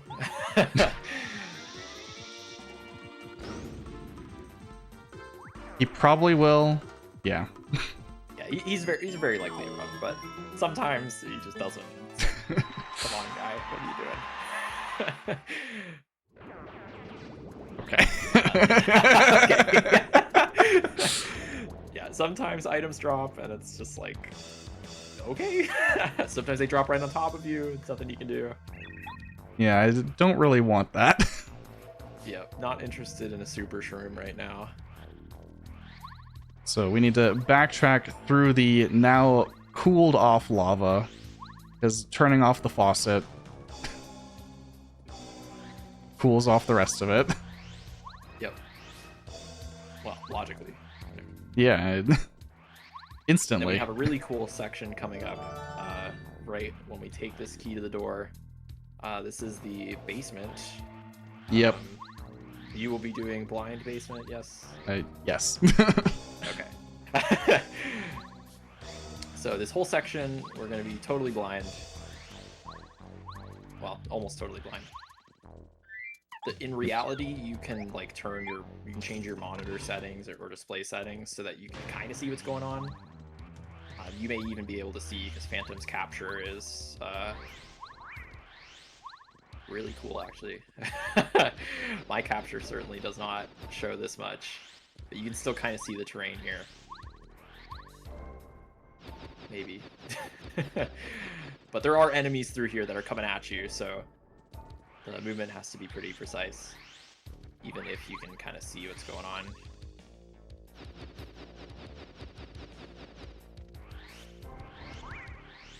Okay, we're through.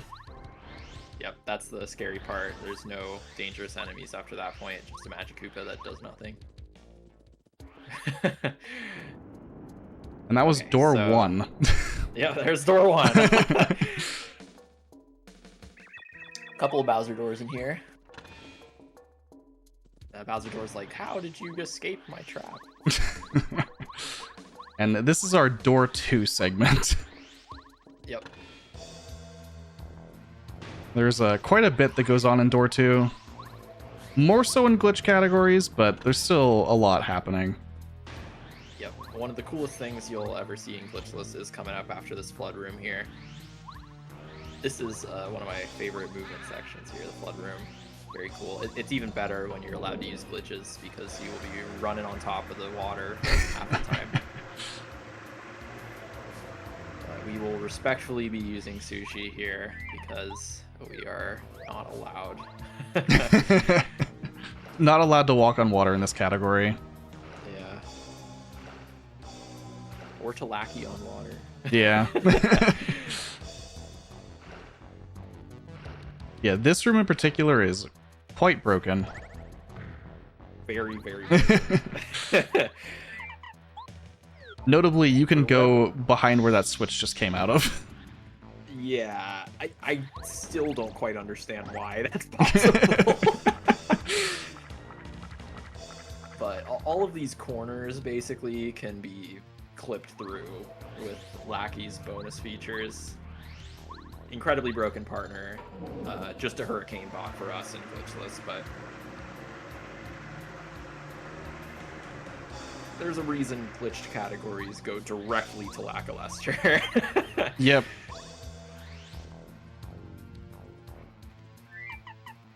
So just grabbing the key here, and then we have a long-awaited cannon section. Which I will be focusing quite a bit. Extreme focus needed here.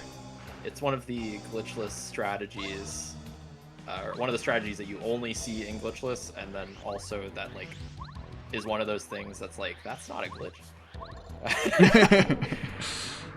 Unfortunately, it is not a glitch. There is no clipping, nothing of the sort involved, so you can, I'll start describing this so you can fully appreciate it, but the next room is full of cannons, and the cannons are like lined up in twos. You can actually jump over all of them with very precise positioning and timing.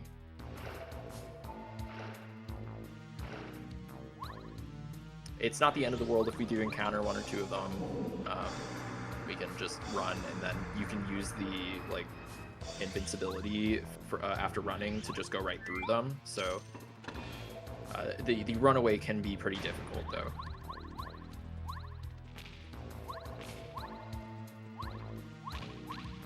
Nice.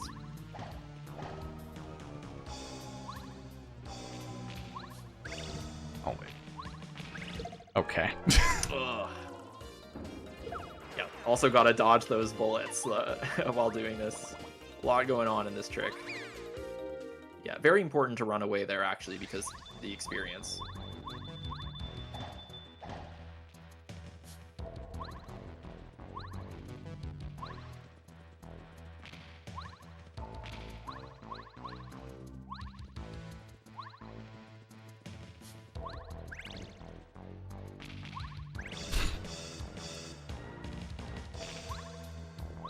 Okay, fine.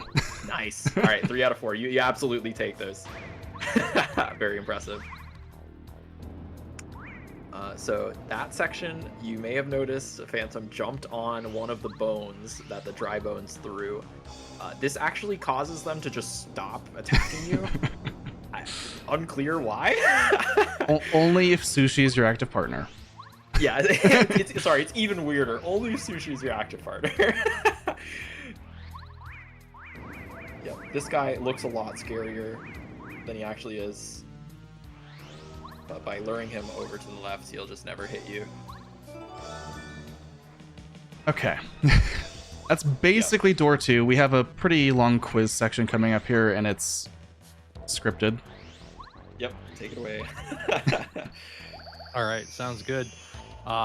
So we have a new donation from Icebound777, which says Crystal King sure tried, and that was put towards Yoshi. So put Yoshi back in first place for the file selection character for Super Mario Galaxy. So Yoshi's now at 65 there, and Peach is at 45.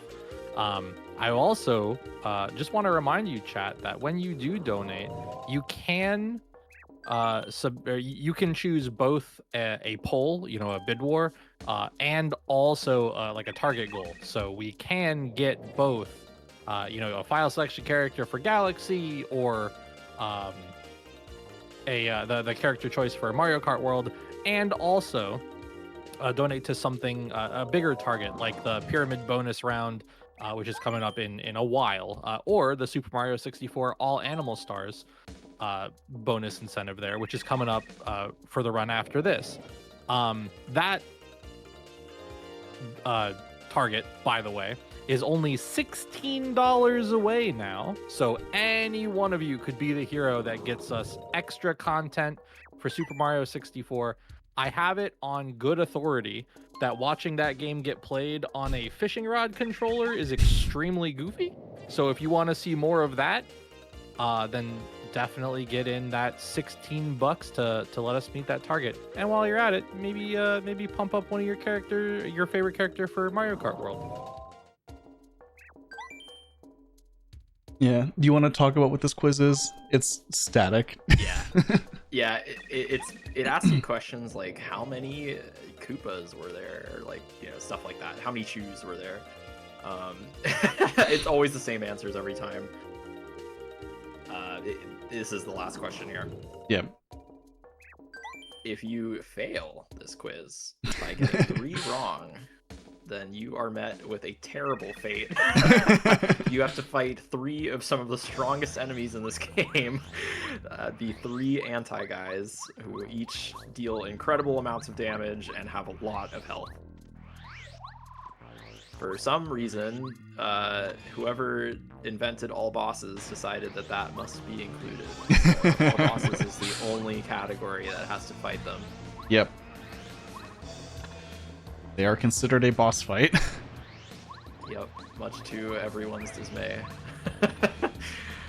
Except the viewers, I suppose. It sure makes for good content. Because that fight is not fair. Not at all. Even with the extremely powerful Mario that we have in all bosses from fighting all the other bosses. Yep. Like, Mario is just stronger than he is in any other category, and that fight is just still brutal.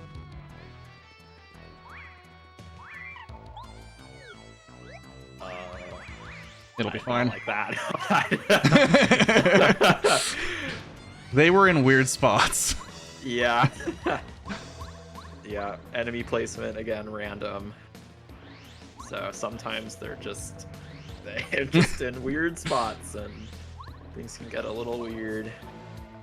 Yeah, we are coming up on the boss gauntlet. Yep. Gonna be a lot to talk about with each of these fights.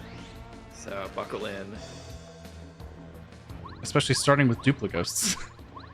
Oh yes, Ghosts. Yeah.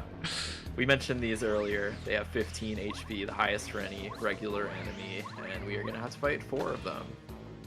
I wonder what we will do. It's a mystery. Hi, Peach. It's Peach. Huh. Alright, let's leave. Maybe we don't need to fight the Duplighosts. Oh.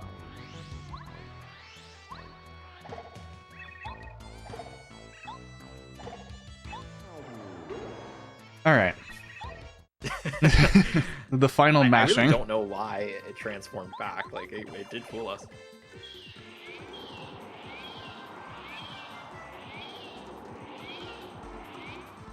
Yep, that's our last hurricane for the run, our last set of regular enemies. And now we will be fighting Junior Troopa, Chapter 8 Junior, who is a very difficult fight in a lot of categories. This one shouldn't be too bad. But like with Crystal King, he has a 2% chance to free cap us. Yep, exactly. We're at the point where basically every boss has ways to really mess with us.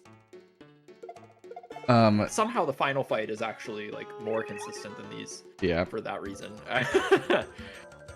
Because instead of having a chance of giving us a 3 cap, he just does it all the time.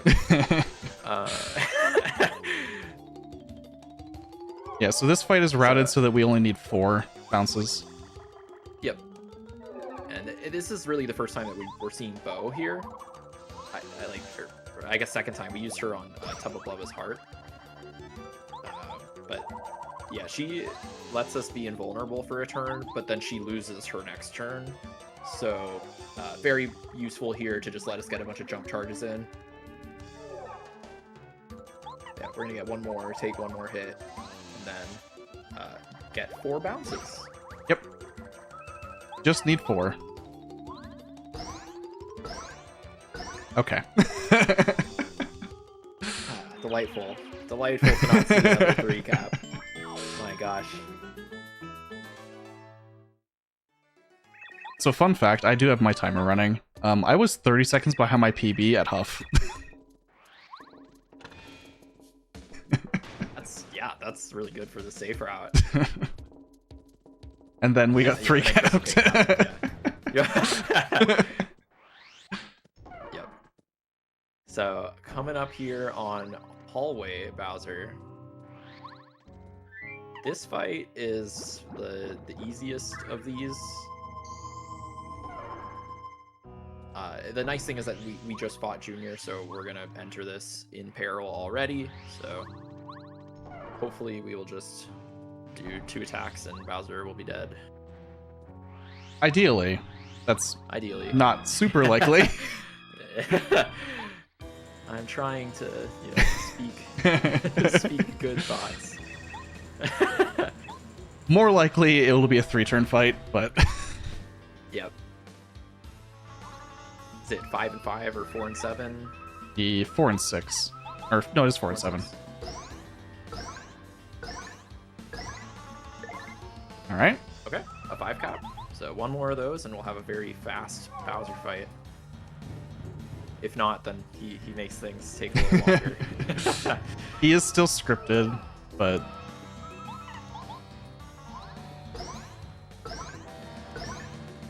okay. He has 3 HP. Yeah. Unfortunate, but yeah. But you know what kills him when he has 3 HP? Yeah, contrary to popular belief, he actually is not invincible with Star Shield. He just has more defense. Yeah, so on Japanese, when he has Star Shield up, he has 4 defense. And our jump is doing 7. Yep, so who even needs that Star Beam? Yeah. As we're going into final. Yeah. Yeah. Unfortunately, that was not all of his power. So be going into the final fight here. So I'll talk a little bit about Final Bowser. This fight is in 2 phases. So in the first phase, we're just going to try to deal as much damage as we can. We're entering already in peril, so we don't have to worry about getting peril. But between the 2 phases, there is a full heal. So we will have to get back into peril or devise some other strategies for the second half of the fight. Very important rebadge here. Remembering what to do. Speedy. That's the other badge I take off. Yep, that's the reason for doing the rebadge. Right on the edge there. To spend as much time with Speedy Spin as possible. Yeah, so we're going to be doing very specific amounts of damage to Bowser to make sure that he can't heal. His AI really likes to heal. Yeah, and interestingly, Bowser doesn't just like heal whenever he feels like it. He looks at Mario's health and he makes a value judgment of, do I think I can beat Mario? and then he decides to heal. So if Mario is low HP and Bowser is also low HP, he prefers to attack Mario.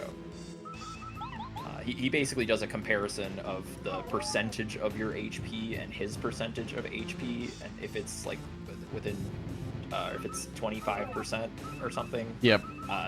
Or more, then he will choose to heal. So we are going to intentionally manage Bowser's HP and our HP so that we don't have him heal. And he can heal 3 times.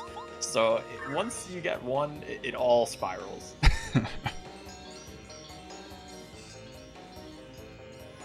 Yeah, so we have, now that phase 1 is over, Starbeam dinked. We have 3 minutes of Peach fighting Cammy. Yep. Any final words you want to get in before Bowser? Now's the chance. I suppose now's as good a time as any. Remember, chat, for last weekend, this weekend, and next weekend, we are raising money for Save the Children, which is a charity whose goal is to give as many children as possible worldwide the future that they deserve. While we're coming into the end of this run here, if there is any time to donate to try and hit some incentives, it would be now. We do have a little bit of time left on the Super Mario 64 All Animal Stars run. That is $16.16 away from just being met. You could be the hero that gives us more SDAT. We also have a couple of incentives, one that are ongoing. One for the file selection character for Super Mario Galaxy, and the other for the Mario Kart World Choose a Character incentive. All 3 of those are active at the moment. You can get, at the very least, one of the 2 bid wars and the target included in your donation if you choose to do so. And remember, it's all for a good cause. It's all for helping kids basically everywhere. So make sure you get those donations in before the run is over. Be the hero that gives us more SDAT. I believe in you. So we're coming up on the end of this fight, so I'll talk a little bit about the upcoming Bowser fight. So Bowser's AI is very complex. He will do things at random a lot of the time. The first couple turns are scripted, basically. Well, kind of. He's going to attack you, but he has a range of attacks he can choose. In other categories, like the type of attack you get matters a little bit more than it does here in Glitchless. But what's most important about this fight is the shield. So he will put up his shield randomly. It usually happens in 4 turns, but sometimes he just decides to shield early, and sometimes he decides to just never shield at all. Every time he shields, we have to use what is now called Peach Beam, now that Peach has added her power to it. To dispel the shield before we can continue doing damage. So there's a lot of variations of this fight, all depending on where Bowser decides to shield. There's also one notable attack that he has that he doesn't use for the first couple of turns, but will start using later. We call it the wave, but it hits Mario and the partner. So every time we see that, we're going to need to block it with a partner. And I'm going to be focusing basically entirely on blocks this entire fight, so Yep. anything you want to explain, I'm going to not say anything. Yep. So turn 1, gotta dispel the beam. It increases Bowser's damage, so he would eliminate us with that fire.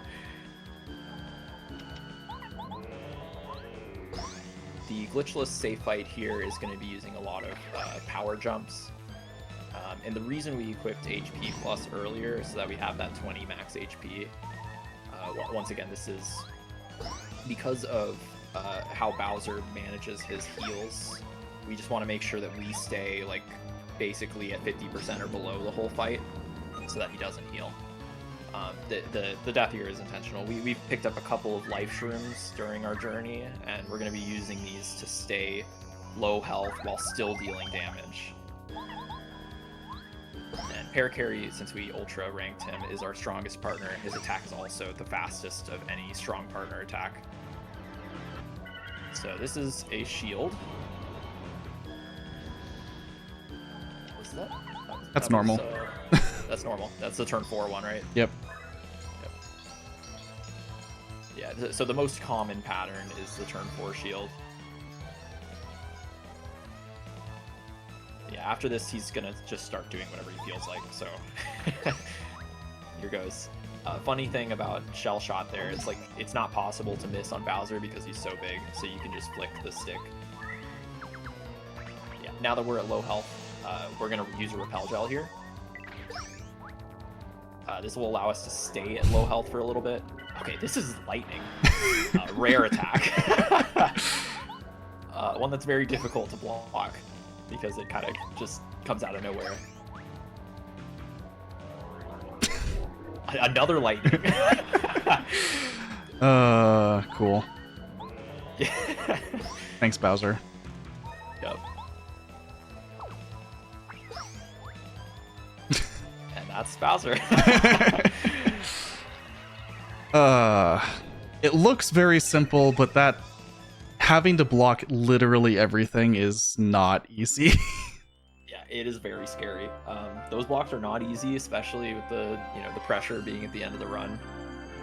We didn't see Wave at all because he just decided to lightning twice, but the Yeah. partner block with Wave is pretty hard. It's a 2-frame window for the partner block on Wave. And if you miss it, you kind of just lose. Because you need the para-carry damage. Yep. The reason that it's 2 frames is because the devs very intelligently had the frames that Mario blocks on overlap with the partner frames, and Mario is prioritized for blocks. Yep. So if you happen to hit that last frame of Mario's window, which is also the first frame of the partner's window, then you'll block with Mario and not with the partner. Yeah, so we've got about 5.5 minutes of game left. Yep. We'll explain timing when we get to the very end. Yeah. On when timing is ended, but for right now we are in the epilogue. There's a little bit of movement before time is done. Yeah, time is going to end when Peach raises her hands after entering the castle and she does her speech. Yep.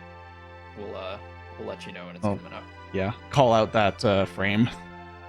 Yep. But we have our whole epilogue. Little bit of movement, one technical trick, but Yes, one technical trick. Perhaps the most difficult trick. but as is typical of Paper Mario, this is a good time to do our outro. Yeah. During epilogue. Not So waste like any time here. I've been running this game for over 4 years now, off and on. More off now than on at this point, but I still play a lot of rando. I still might occasionally come back to this for like a little bit. Glitchless or all bosses primarily are my 2 preferred categories, but I'm otherwise primarily, I guess, a Zelda runner at this point. As seems to have happened with a lot of the Paper Mario community.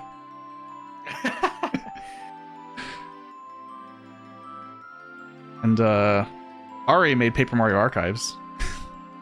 Yeah, I work on resources for this game, so I would not consider myself a runner, although I have played this game a couple times. I'm mostly just around. This is a really great game, and honestly, it's a speed game that I would love to see more people play. There's a lot of charm to it, especially this category, Glitchless. I feel like is a very good entry level category. There's not really any difficult like tricks or anything. Pretty forgiving, a lot of save blocks. Just a really good time too. Again, this game, like we mentioned at the beginning, that like text scrolling is literally just holding B, so it's very comfy speed run, no mashing, none of that. Until you're going for really, really good times, then you might have to mash some attacks.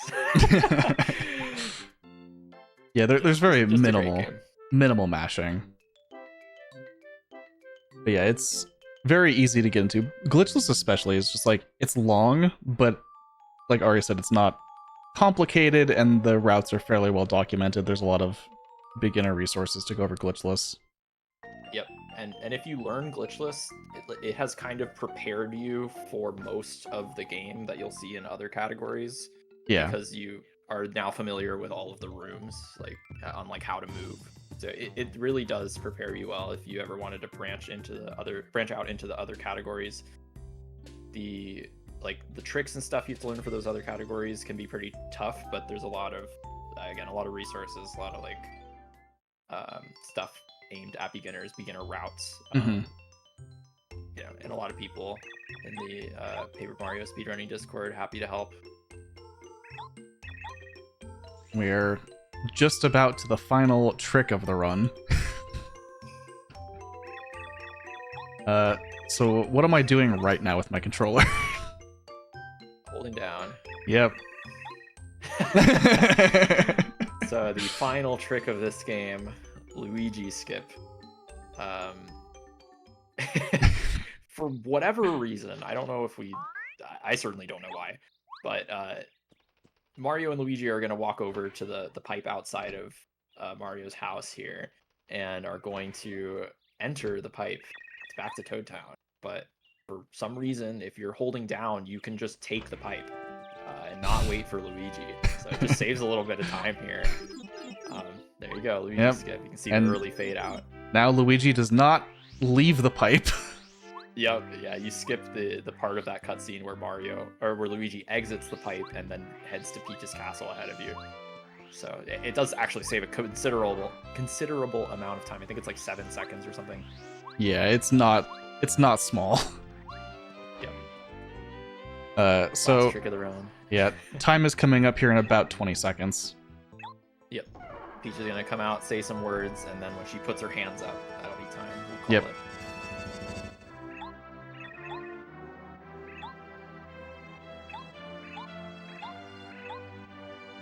And